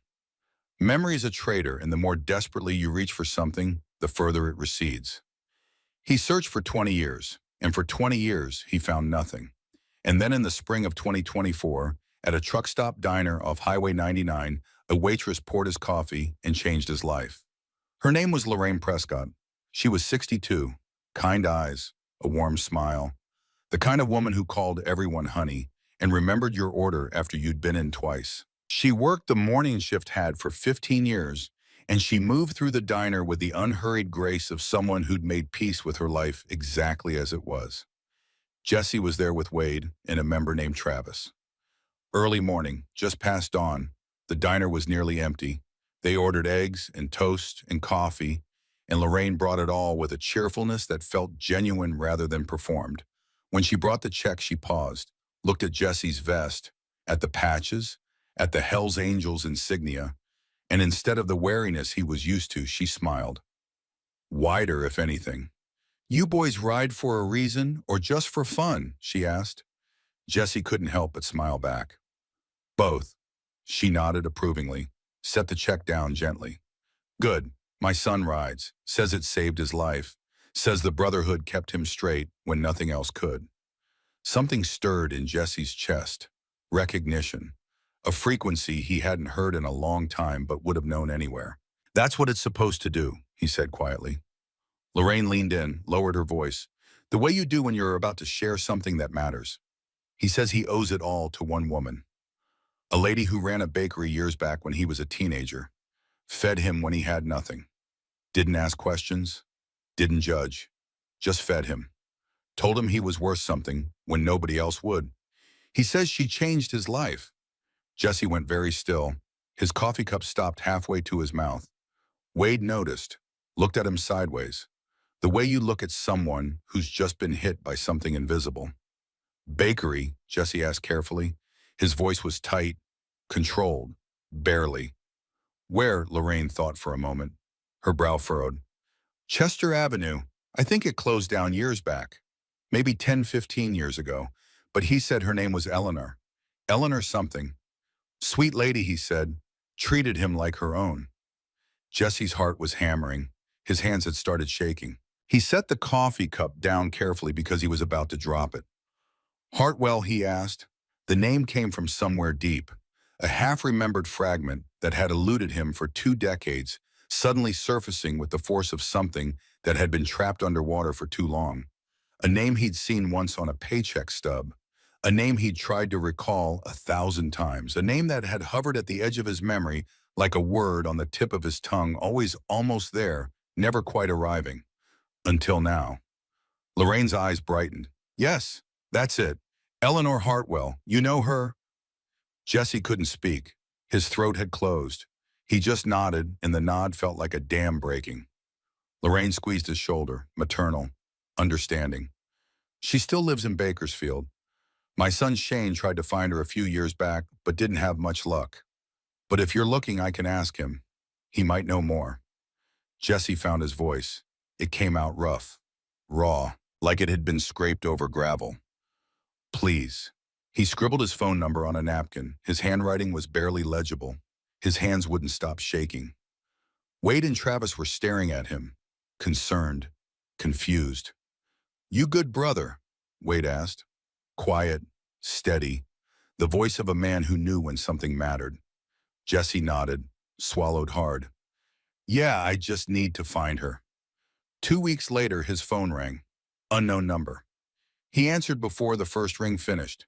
It was Shane Prescott, a man Jesse had never met who'd been through his own version of hell and come out the other side because of the same woman. Shane had done the legwork, asked around, checked records, and he'd found her. Eleanor Hartwell, 1447 Oleander Avenue, Bakersfield, California. Still there, still alive. Jesse wrote the address down with hands that wouldn't cooperate, thanked Shane 3 times, hung up, and sat there on the edge of his bed, staring at the piece of paper, unable to move. After 22 years, after everything, she was still there. He rode to her neighborhood that afternoon. Didn't plan to knock, didn't plan to say anything. He just needed to see, needed to know she was real, that she existed, that the memories he'd carried for more than half his life weren't something his starving, desperate 14-year-old mind had invented. He parked 2 houses down, engine off, helmet on the handlebars, and he waited. An hour passed, then another. He felt like a criminal, felt like he was doing something wrong, but he couldn't leave. And then the front door opened slowly, carefully, and she came out. She was old. That was the first thing that hit him, and it hit him like a fist to the chest. She was old. Of course she was old. 22 years had passed. She'd been 55 when he knew her. She was 77 now. But knowing that mathematically and seeing it physically were two different things. She moved slowly, held the railing with one hand, held them all. Her hair was white, not gray, white. Her body was thinner than he remembered, fragile in a way that made his stomach clench. She walked to the mailbox at the end of the driveway with the careful, deliberate steps of someone who'd learned not to trust her own balance. She retrieved a handful of envelopes, stood there for a moment looking up at the sky. Just standing there, an old woman looking at the sky, gathering strength for the walk back to the door. Jesse's vision blurred, his eyes burned, his throat tightened until breathing hurt. He gripped the handlebars of his bike so hard his knuckles went white. It was her. After all these years, after everything he'd survived and everything he'd become, it was really her. He wanted to go to her, wanted to run up the driveway and take the mail from her hands and walk her back inside and tell her everything. Tell her he was alive. Tell her what she'd meant to him. Tell her what her words had become inside him. A compass, a foundation, the only thing that had kept him from becoming something he couldn't live with. But he couldn't move, because standing between him and that front door were 22 years of fear and shame and the terrible, paralyzing question that had haunted him since he was 16 years old, standing in an alley while a man was beaten. Would she be proud of who he'd become? Or would she see the darkness he'd walked through and the stains it had left and wish she had never fed him at all? He sat on his bike for another hour, watching her house, watching the curtains move, watching the light in the kitchen window as the afternoon faded, and then he rode away. But he came back the next day, and the day after that, watching, gathering courage, gathering something else too, a plan. Because Jesse Crandall was not going to knock on that door alone with nothing but words and apologies and 22 years of guilt. He was going to show her what she'd built, what her kindness had become, what those mornings in the bakery and those lessons at the register and that one sentence about who a man is had grown into. He was going to bring his family. He called a meeting, told Wade he needed the room. Every member, every patch, it was important. The clubhouse was full the next night. 73 members. Some brought wives, some brought prospects. The room was packed tense with curiosity. These meetings were usually about business, about problems that needed solving or decisions that needed making. The air had the particular charge it always had when something significant was about to happen. Jesse stood at the front, his brothers, his family, the men who'd watched him grow from a scared prospect into someone they trusted with their lives. He looked at their faces and he took a breath. And he told them everything. He told them about being 14 and starving behind a dumpster, about the woman who'd brought him food without asking for anything, about the mornings in the bakery, the lessons at the register, the apron with the grease stain, the words that had saved his life. He told them about running, about the jackals, about the alley, about every wrong turn and every dark road and every moment he'd wanted to give up and didn't, because somewhere in the back of his mind, a woman's voice was saying, "A man is who he protects." His voice broke, more than once. He wasn't ashamed. These were his brothers. They'd seen him bleed. This was just a different kind of wound. And then he told them what he'd found, that Eleanor was alive, that she was sick, that she was alone, that she was broke, and her house was falling apart, and the system that was supposed to help her had done what the system always does, failed. "She didn't owe me anything," Jesse said. His voice was rough, thick, but steady. "She had $23 in her checking account, and she fed me anyway. She tried to adopt me, and they told her she wasn't enough. She lost everything, and she's still feeding people, still helping strangers, still doing what nobody else will do." He paused, looked around the room, met their eyes one by one. "I need your help, not for me, for her. I need us to show her what she built. I need us to repay the debt." Silence. The kind of silence that has weight, that presses against your chest and makes it hard to breathe. And then Wade Sutter stood up.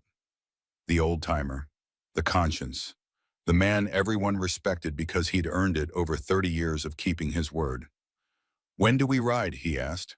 Before the wave of agreement could sweep the room, a voice cut through it. Sharp, skeptical. The voice of a man who'd survived by questioning everything. Ray Dunlap, 47 years old, 12 years in the club. A man who valued the brotherhood fiercely and viewed anything that didn't directly serve it with suspicion. Hold on, Ray said, standing up slowly. I respect what you're saying, Jesse. I do. But this isn't club business. We're not a charity. We've got our own problems, our own responsibilities. You want to help some old lady, do it on your own time. The room went tense. Eyes moved between Jesse and Ray. This was how things worked. Challenges were made openly. Disagreements were voiced. That was the strength of the brotherhood. It wasn't a dictatorship. Jesse looked at Ray, didn't flinch, didn't raise his voice. She taught me the only thing I know that's worth a damn, Jesse said quietly. The thing that made me fit to stand in this room. The thing that makes any of us fit to wear this patch. A man is who he protects. That's not just about the brothers. That's about anyone who needs it. And right now, she needs it. Ray stared at him for a long moment. The room held its breath. Then Ray nodded. Once. Short. The nod of a man who's been persuaded not by argument, but by something deeper. Tuesday morning, Jesse said, his voice thick with emotion he couldn't contain anymore. I want every bike on her street. Every member. I want her to see what she built. And they did. They planned it like a military operation. 7 days of preparation. Every detail mapped out. Every role assigned. Every contingency considered. Jesse stood at the whiteboard in the clubhouse on Wednesday night, 5 days before the ride, and he laid it out. Arrival time. Formation. Parking order. Who would speak? Who would stand where? Who would stay quiet and let the moment happen the way it needed to happen? Wade Sutter organized the logistics. He was good at that. 30 years in the club had taught him that the difference between a gesture and a disaster was planning. He divided the members into teams. Team 1 was structural. Roofing, framing, exterior work. He put Mac Thornton in charge. Mac ran a construction company with 18 employees and a fleet of trucks, and he'd been looking for a reason to use his skills for something that mattered more than commercial drywall and strip mall renovations. Team 2 was mechanical. Plumbing, electrical, HV, AC. A member named Dale Went, who'd been a licensed electrician for 22 years, volunteered to lead. He'd already started making lists, wire gauges, breaker panels, fixture types, the kind of details that keep a house from burning down. Team 3 was support, food, supplies, coordination with the wives and girlfriends who'd volunteered to help. Jolene Marsh, a registered nurse married to a member named Pete, took charge. She was organized, efficient, and she didn't tolerate nonsense. She'd worked trauma units for 15 years before switching to home health care. She knew how to manage chaos. Jesse handled the finances, quietly. He'd been saving for years, living simply, putting money aside without any clear purpose. Now the purpose had arrived. He had $11,000. It wasn't enough. Not for what Eleanor's house needed, but it was a start. Mac pulled him aside on Thursday. They were alone in the parking lot, the evening air cooling around them, the last light fading behind the warehouses across the street. I drove by her place today, Mac said. His voice was careful. The voice of a man who's about to deliver bad news and wants to do it gently. It's worse than you think. The roof's not just leaking. It's failing, the ridgeline's sagging. Some of the decking is rotted through. That's a full tear-off and replacement. We're talking 15, 20,000 just for the roof. Jesse's jaw tightened. What else? The furnace is dead, probably been dead for years. The plumbing is corroded. I could see water stains on the exterior walls, which means the pipes have been leaking inside the structure. Electrical is anyone's guess, but based on the age of the house and the condition of everything else, I'd bet money the wiring is a hazard. Mac paused. And the foundation. There's a crack along the south side. Could be cosmetic, could be structural. Won't know until we get under there. Jesse stared at the ground. The numbers were adding up in his head and the total was staggering. How much? He asked. Mac exhaled slowly. To do it right, materials alone probably 45,000. Labor is free, obviously, but the materials have to come from somewhere. Jesse nodded. His throat was tight. I've got 11. I know you do, and I've got the rest. Jesse looked up. Mac's face was calm, steady, the face of a man who'd already made his decision and was simply communicating it.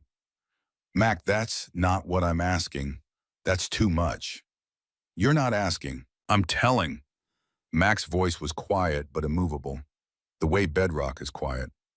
My business did well last year, better than well, and I've been trying to figure out what to do with the surplus that doesn't involve buying another truck I don't need. This is what I want to do with it. This lady saved you. That means she saved all of us. Because you're one of us, Jesse. You're my brother. And this is what brothers do. Jesse couldn't speak for a moment. The gratitude was too large. It filled his chest and pressed against his ribs and made it hard to breathe. He just nodded, and Mac nodded back. And that was that. The ride happened on a Tuesday morning, just as Jesse had promised. They gathered at the clubhouse at 5 a.m. 73 men. Some had driven through the night from as far as Fresno and Visalia to be there. They checked their bikes, adjusted their mirrors, pulled on their gloves. The air was cool and still, the way it is in the Central Valley just before dawn, when the world holds its breath and waits for the sun. Jesse stood at the front of the formation, his bike idling, his heart hammering. He'd slept maybe 2 hours the night before.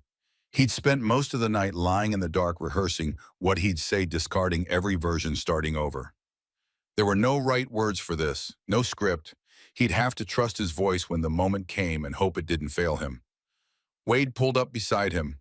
The old man's face was unreadable, the way it always was before something important, but his eyes were softer than usual. "You ready?" Wade asked. Jesse swallowed. "No."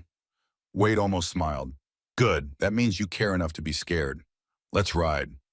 They pulled out of the lot in 2 columns, engines rumbling in unison, a sound that carried through the empty streets of pre-dawn Bakersfield like something alive, something ancient, something that demanded attention.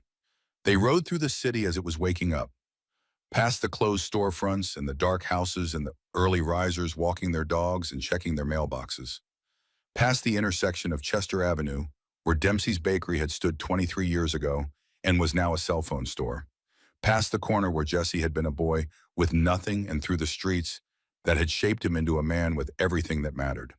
They turned onto Oleander Avenue at 6:12 a.m. The sun was just clearing the rooftops, throwing long shadows across the pavement, turning the fog gold. They parked the way Wade had planned it, along both sides of the street, in the driveway, on the grass. 73 machines arranged in perfect rows, chrome, catching the new light engines, cutting one by one, until the silence that followed was enormous. The neighbors came out. Of course they did. You don't ignore 73 Harley Davidsons on your street at 6 in the morning.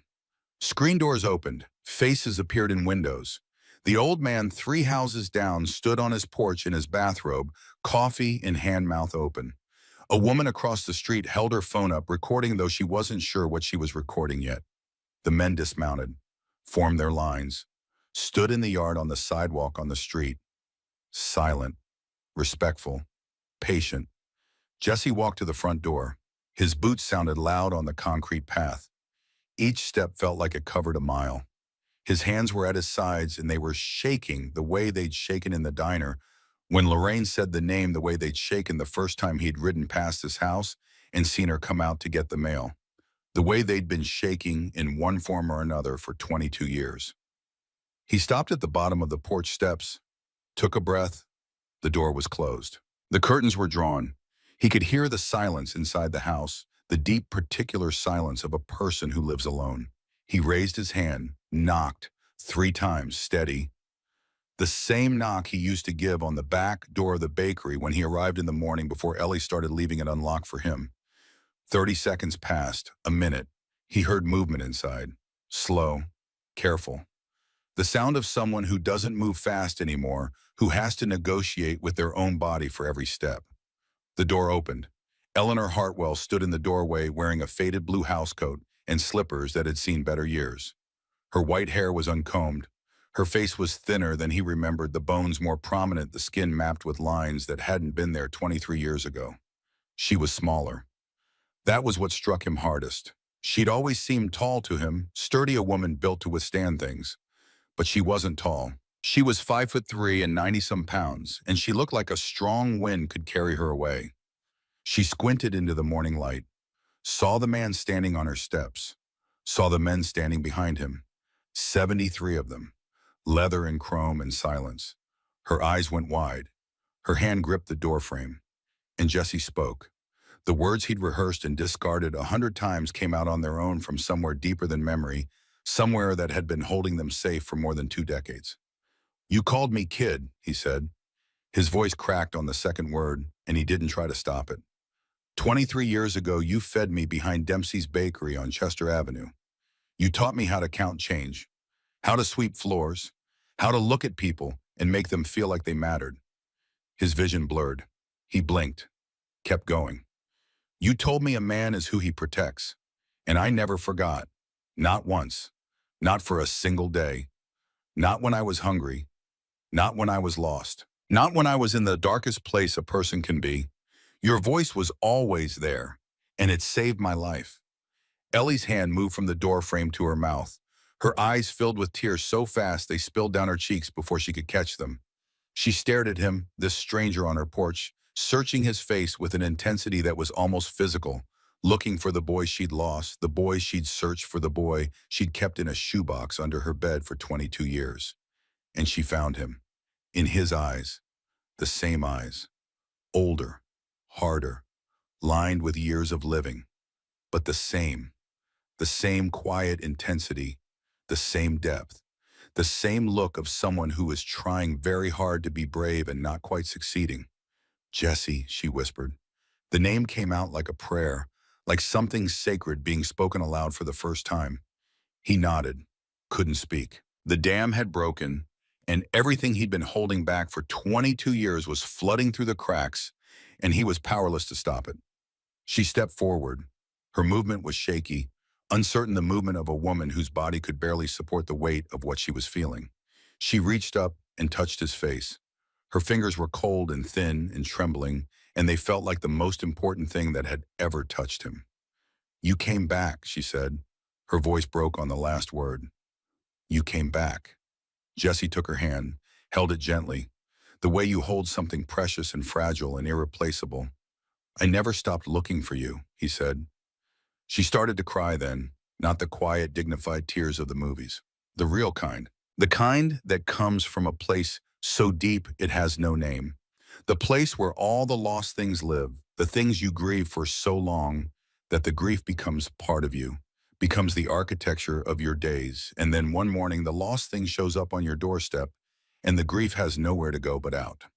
Jesse held her, right there on the porch, in front of 73 men who were not ashamed to look away and were not ashamed to stay. Some of them had tears on their own faces. Wade Sutter stood in the front row, his arms crossed, his jaw tight, his eyes bright. Mac Thornton had taken off his sunglasses and was pressing the bridge of his nose with his thumb and forefinger. Ray Dunlap, the man who'd called this not club business, stood in the second row with his lips pressed together and his eyes fixed on the old woman in the doorway, and something had changed in his face, something that looked like understanding. When Ellie finally pulled back, she looked past Jesse at the men in her yard, at the motorcycles on her street, at the scale of what was happening, and her knees went weak, and Jesse caught her arm, steadied her. "These are my brothers," he said, "and they're here because of you, because you showed me what it means to protect someone, what it means to give a damn when the world says don't bother. You taught me that, and I taught them, and now we're here. For you." Ellie shook her head, not in denial, in disbelief, the kind of disbelief that comes when reality exceeds anything you ever dared to hope for. "We're going to fix your house," Jesse said. His voice was steady now. The shaking had stopped. Something had settled inside him, some 22-year-old tremor, finally finding stillness. "Everything. The roof, the plumbing, the furnace. Whatever needs doing, we're doing it. And we're not leaving until you're okay." Ellie's voice came out in a whisper, barely audible. The voice of a woman who'd spent years talking to an empty house. "Why sighing?" Jesse's answer was simple, the simplest thing he had ever said. "Because you saved my life, and it's time I returned the favor." They started that morning, before the sun was fully up, before the coffee had finished brewing in the travel mugs the wives had brought, before anyone had eaten breakfast or stretched or done anything except what they'd come to do. The roof came first. Mac's crew was on it within an hour. They stripped the old shingles like they were peeling dead skin from a wound, revealing the rotted decking underneath the sagging ridge line, the water damage that had been spreading for years like a slow-moving infection. They worked from sunrise to sunset, the sound of hammers and nail guns filling the neighborhood with a rhythmic percussion that became over the days that followed the soundtrack of something being rebuilt. Dale Went's electrical team went through the house room by room. What they found made Dale's face go tight in a way that his wife recognized and his colleagues understood. The wiring was original, 50 years old, cloth insulated in some places, a fire hazard that had been waiting for a reason to ignite. They rewired the entire house, new panel, new circuits, new outlets, new fixtures, every wire, every connection, every switch. The plumbing was worse, corroded galvanized pipes that had been leaking inside the walls for years, water damage behind the drywall, mold in places that couldn't be seen without tearing things open. They tore things open, replaced every pipe, installed a new water heater, fixed the toilet that had been running for 3 years, fixed the kitchen faucet that had dripped every night, that tiny maddening sound that had become so constant. Ellie had stopped hearing it and didn't realize it was gone until the silence woke her up at 2 in the morning and she lay there in the dark listening to the quiet and cried. They installed a new furnace. The house had heat for the first time in 2 winters. They replaced the stove, which had only 2 working burners. They replaced the refrigerator, which made a sound like a dying animal and kept nothing colder than room temperature. They sanded and refinished the hardwood floors that Robert had laid himself 40 years ago, the ones Ellie had walked on every morning and every night, and had watched deteriorate with the helpless anguish of a woman watching something her husband built, with his hands fall apart under hers. They repainted the exterior, scraped off 20 years of peeling paint, primed and applied 3 coats. Ellie chose the color, a soft blue that reminded her of her mother's house in Tulare, the house where she'd grown up, the house where her mother had taught her the rule that had governed her entire life. No one leaves hungry if you can help it. They fixed the mailbox, the one that leaned to the left. It was a small thing, insignificant compared to the roof and the wiring and the pipes. But when Ellie walked out to get her mail and saw it standing straight for the first time in years, she stood there in the driveway for a full minute, touching it, running her hand along the post, and she smiled in a way that made Jesse turn away because the sweetness of it was more than he could bear. They mowed her lawn, trimmed her trees, cleaned out her gutters, pressure washed the driveway, repaired the fence, replaced the broken step on the back porch, fixed the screen door that had been hanging crooked since 2019. Every small thing, every ignored detail, every problem that Ellie had learned to live with because living with problems was what she did. The women organized meal trains, breakfast, lunch, dinner every day delivered in foil-covered casserole dishes and Tupperware containers and slow cookers that filled the house with warmth and the smell of garlic and rosemary and bread, homemade bread. The smell of it made Ellie close her eyes and stand perfectly still because it smelled like the bakery, like Dempsey's, like the mornings when the ovens were warm and the boy she'd called Kid was sweeping the floor in a green apron with a grease stain on the front. Children played in the yard, the members' kids, toddlers chasing each other through the grass, older kids helping carry materials, teenagers awkward and curious watching these men who looked like saying something out of a movie do the most ordinary thing in the world, fix someone's house, because she mattered, because someone decided she mattered. Ellie sat on her porch most days wrapped in a blanket that someone's wife had crocheted. She watched them work. She cried more than she wanted to and less than she needed to. She learned their names, thanked each one, shook hands that were calloused and strong and gentle with her. And on the afternoon of the second week, a Tuesday, the world shifted again. Mac Thornton was in the back bedroom, checking the framing behind a section of drywall they'd removed when he found the filing cabinet. It was tucked into a closet behind boxes of old clothes and Christmas decorations. Ellie had asked him to clear the closet so they could access the wall behind it, and Mac was methodical, organized, the kind of man who labeled his own toolboxes. He moved the boxes, pulled the filing cabinet forward. The bottom drawer was partially open and papers had spilled out. He gathered them up, intending to put them back when a name caught his eye. Valley Senior Assistant Services. He stopped, read the document, read it again. Then he found Mac carried the papers to the kitchen table, spread them out, and called Jesse. Jesse arrived in 10 minutes. He stood over the table reading, and as he read, his face changed. The color left it first, then the softness. What replaced it was something old and cold and absolutely still. The face of a man who has found the thing he was born to fight. The documents were lien filings, 3 of them, executed against the property at 1447 Oleander Avenue by an entity called Valley Senior Assistance Services, managed by one Vincent R. Garvey. The liens totaled $62,000. They'd been filed incrementally over 6 months. Each one required Ellie's signature, and each one bore a signature that looked like hers but had been obtained under false pretenses. The legal language was dense, deliberately opaque, designed to be incomprehensible to anyone without a law degree. But the effect was simple and devastating. Vince Garvey had a legal claim on Ellie's house, and based on the timeline, the process to force a sale had already begun. Eleanor Hartwell was about to lose her home, the home Robert built, the home she'd raised her daughter in, the home she'd paid off with 28 years of $9 an hour labor. And she didn't know it.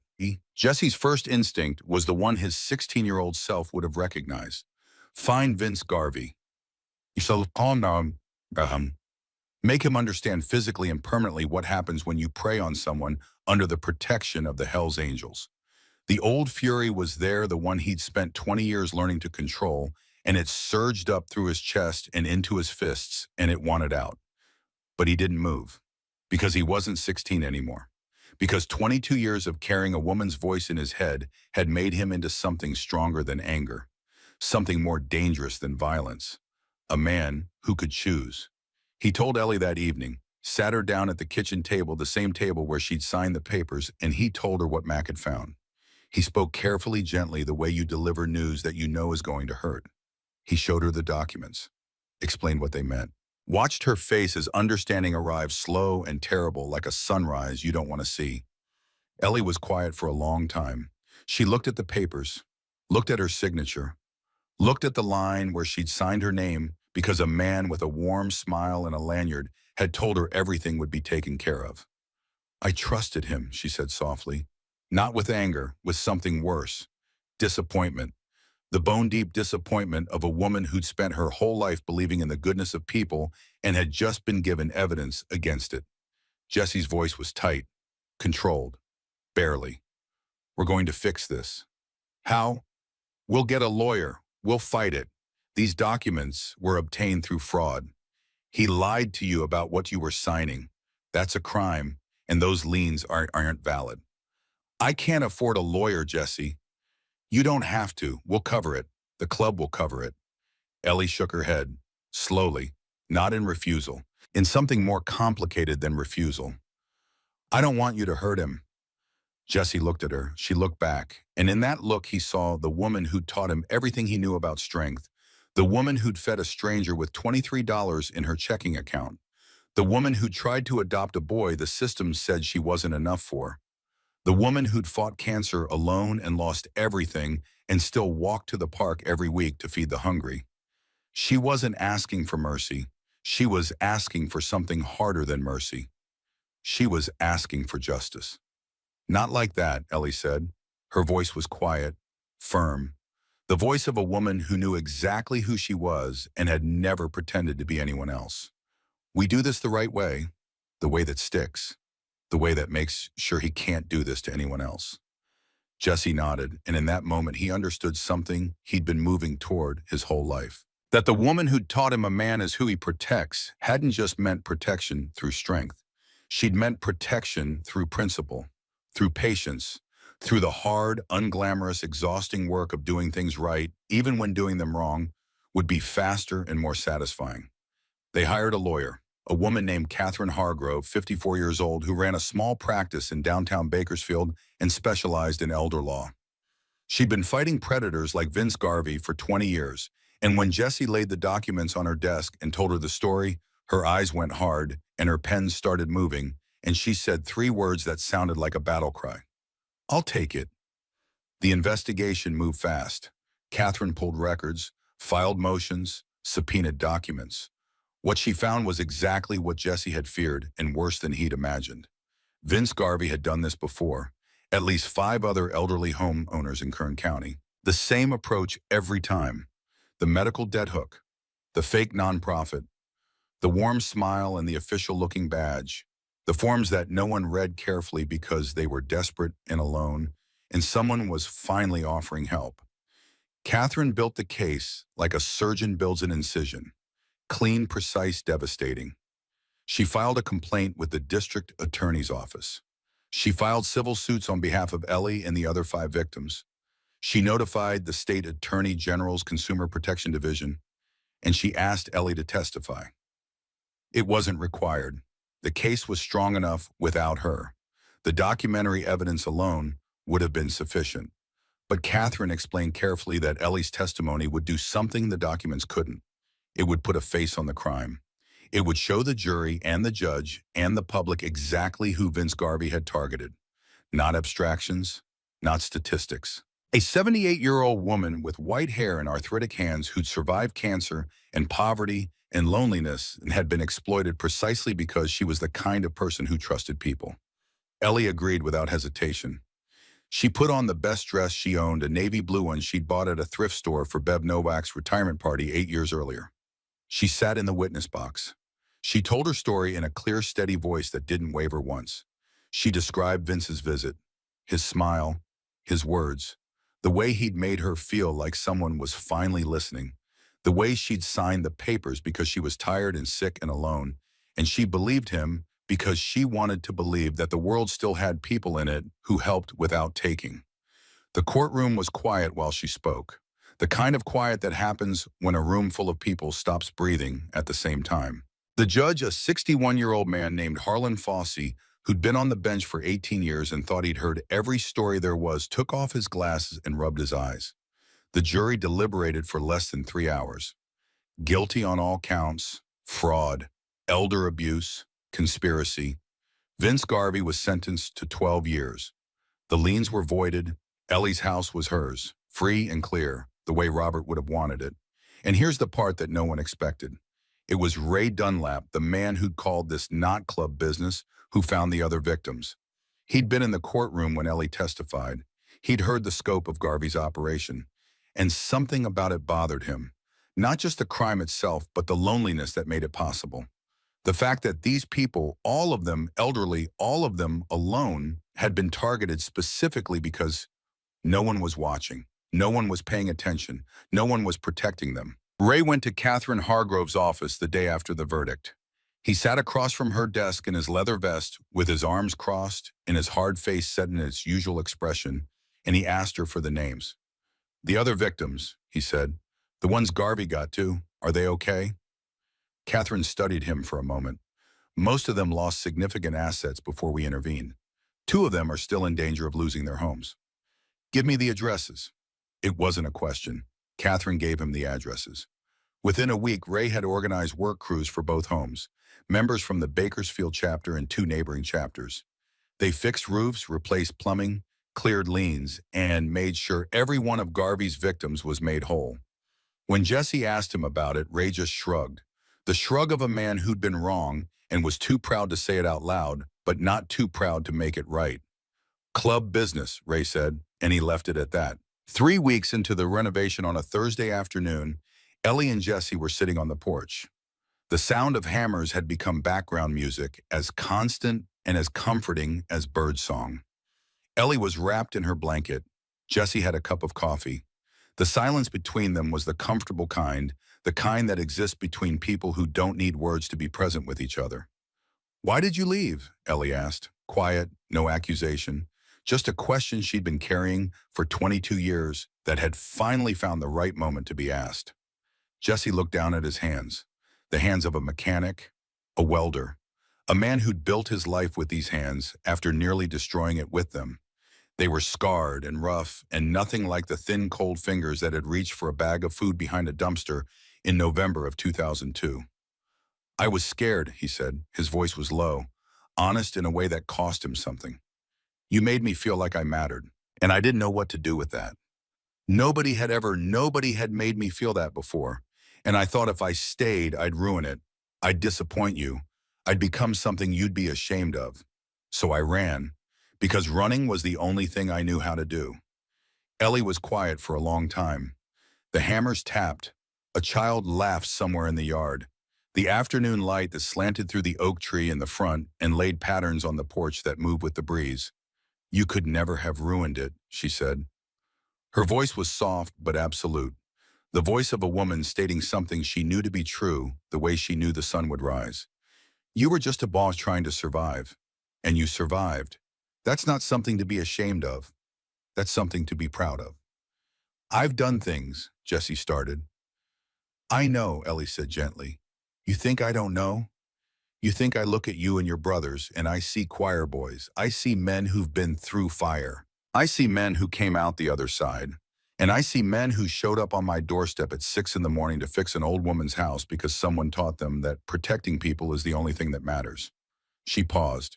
Then she stood up slowly, holding the armrest of her chair for balance. Wait here. She went inside. Jessie heard her moving through the house, her footsteps slow and deliberate on the new hardwood floors. She was gone for 3 minutes. When she came back, she was holding a shoebox. She sat down, set the box on her lap, opened it. Jessie looked inside, and the world stopped. The denial letter from Kern County Department of Children and Family Services, dated January 2003. His green apron with the grease stain. A blurry photograph of a boy sweeping a bakery floor, his head down the morning light, catching the dust he was raising. Pages torn from a notebook covered in careful handwriting. His height, his build, the scar on his left hand. The way he said yes, ma'am. Every detail she could remember written down because she was afraid of forgetting. And the application, the foster care application, filled out in her neat, steady handwriting. Every question answered, every line completed. A document that represented everything she'd wanted to do and everything the system had refused to let her. You tried to adopt me, Jessie said. The words came out strangled, barely recognizable as language. I tried, Ellie said simply. They said I wasn't enough, too old, too poor, house not up to code. She smiled, and the smile was soft and fierce and unbroken. They were wrong. Jessie pressed his hands to his face. His shoulders shook. He made no sound, but the shaking told Ellie everything. And she reached over and put her hand on his arm and held it there, steady, warm, the same hand that had held out a paper bag to a starving boy 23 years ago. You didn't fail me, he said, finally dropping his hands, his face raw and open. You need to know that. You didn't fail. The system failed. The world failed. You were the only thing that worked. Ellie squeezed his arm. Then that's enough. That's all I needed to hear. Christine Hartwell arrived on a Saturday 6 days after the verdict. She'd seen the coverage. Not the renovation itself, which had been deliberate in its privacy, no cameras, no media, no publicity, but the trial. Vince Garvey's conviction had made the local news, and Eleanor Hartwell's name was in the reporting. Christine had read the article on her phone in her apartment in Portland, and she'd stared at her mother's name on the screen for a long time in the distance that she'd maintained for years, the careful, self-preserving distance that allowed her to live her life without being pulled into her mother's orbit of sacrifice and struggle. That distance collapsed. She flew to Bakersfield, rented a car, drove to Oleander Avenue, and what she found there bore no resemblance to anything she'd expected. The house was transformed. Fresh blue paint, new roof, a yard full of people, children playing, men working, women carrying food, motorcycles parked along the street, and her mother sitting on the porch wrapped in a crocheted blanket, laughing at something a large bearded man in a leather vest was saying. Chrissy parked across the street and sat in the car for 10 minutes watching.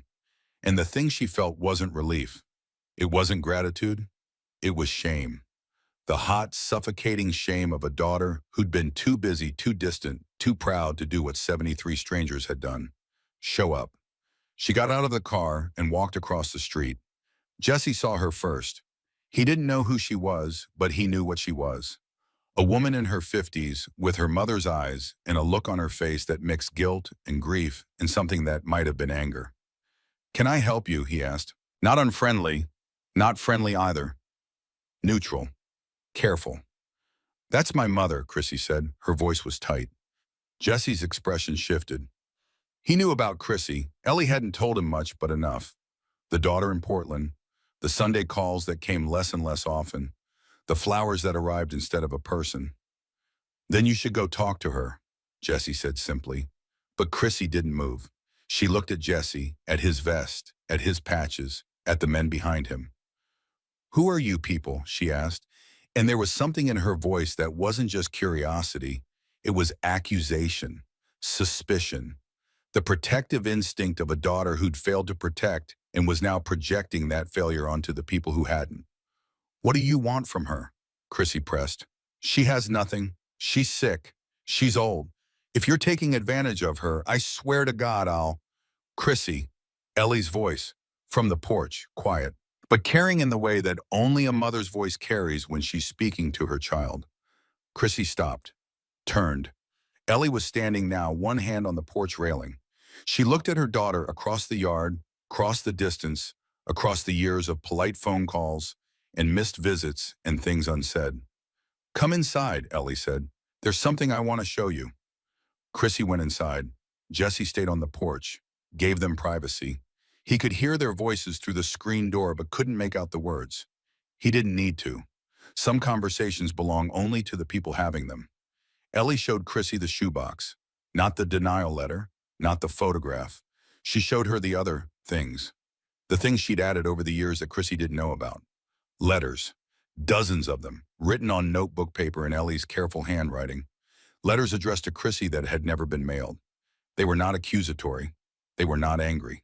They were the letters of a mother who loved her daughter and missed her and understood why she'd pulled away and forgave her for it and wished more than anything that things could be different. They talked about the bakery, about the boy she'd lost, about the cancer and the loneliness, and the mornings when the house was so quiet that Ellie talked to Robert's photograph just to hear a voice. And one letter written during the worst of the chemo, when Ellie was at her lowest and her body was at its weakest, said this: "I don't blame you for leaving. I left my own mother too, in my own way, and I regretted it every day after she died. I just want you to know that protecting people is never a waste. It's the only thing I've ever done that felt like it mattered.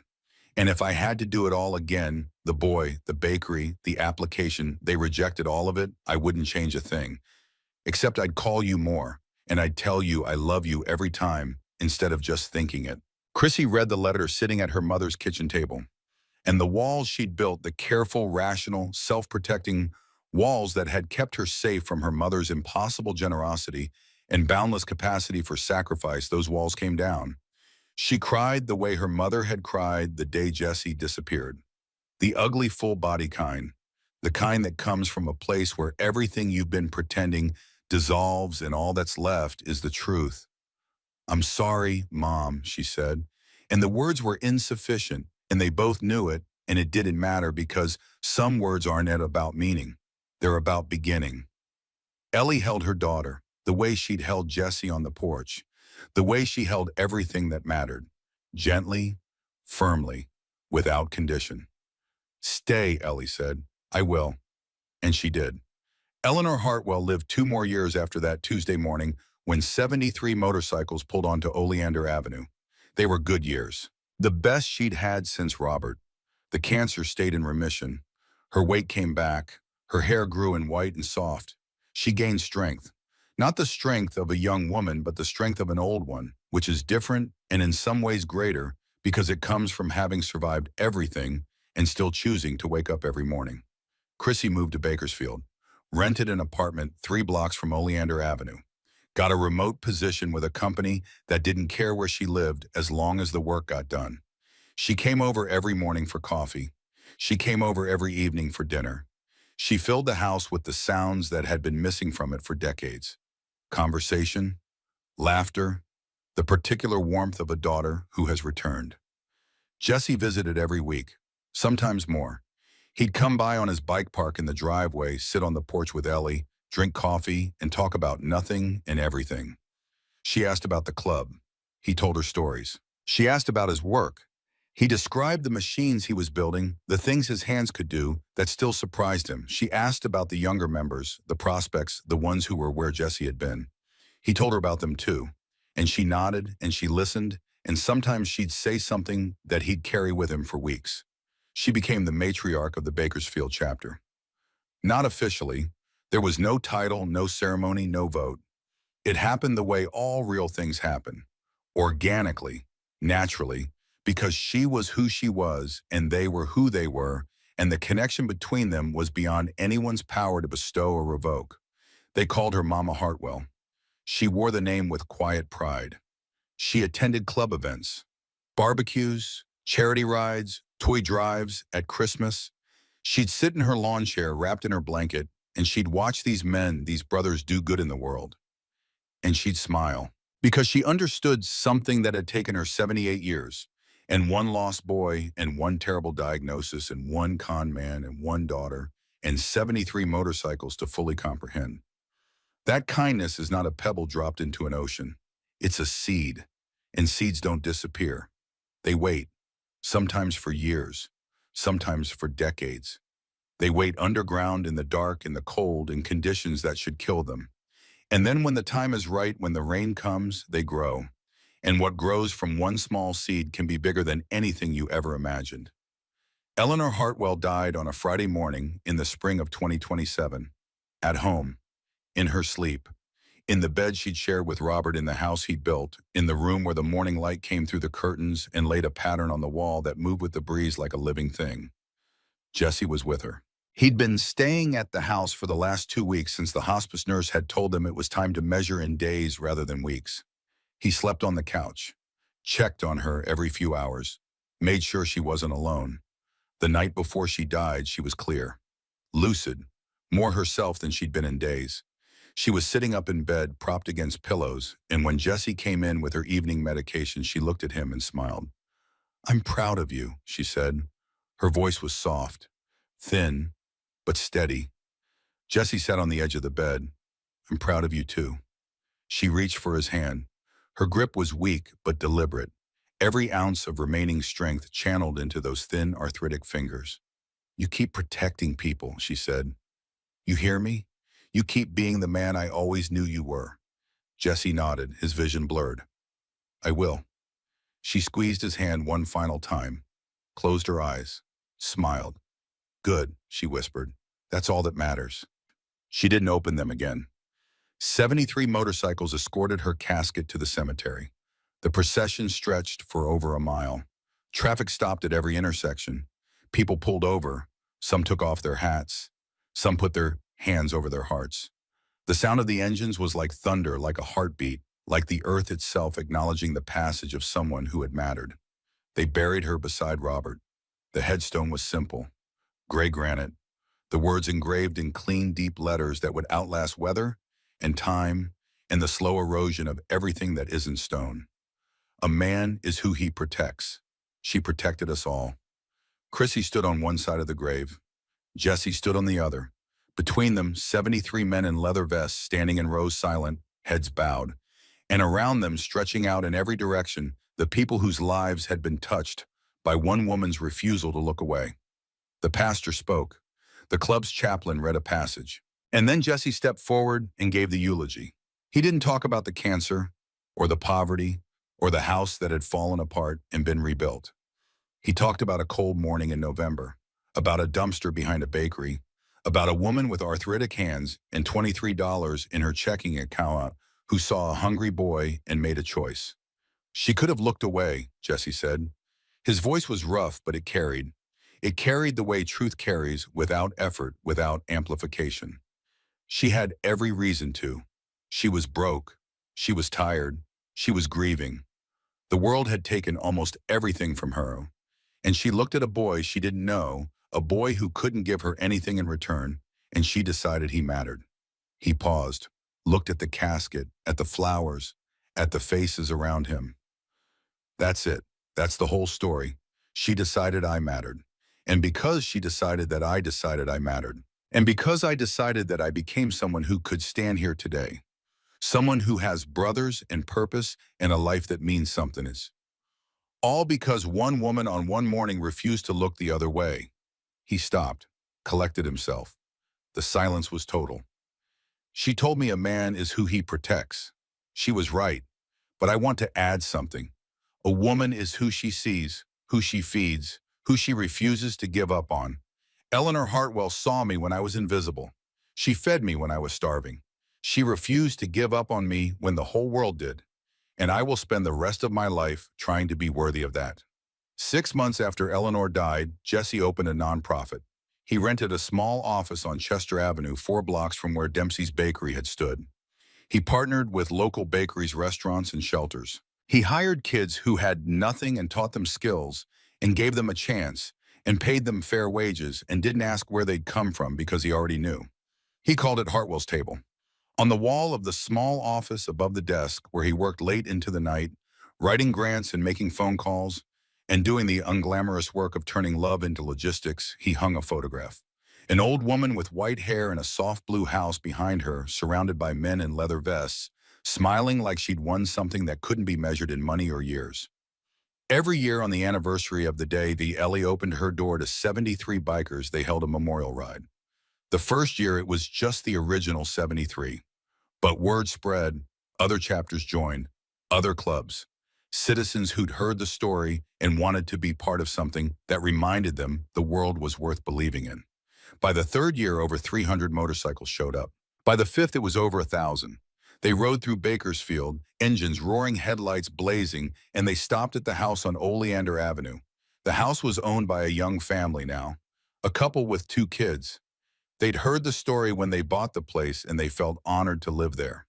They'd planted a garden in the front yard, roses and sunflowers and herbs that filled the air with the smell of something growing.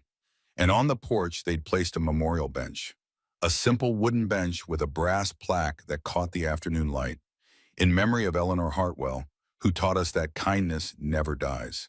It just waits for the right moment to return.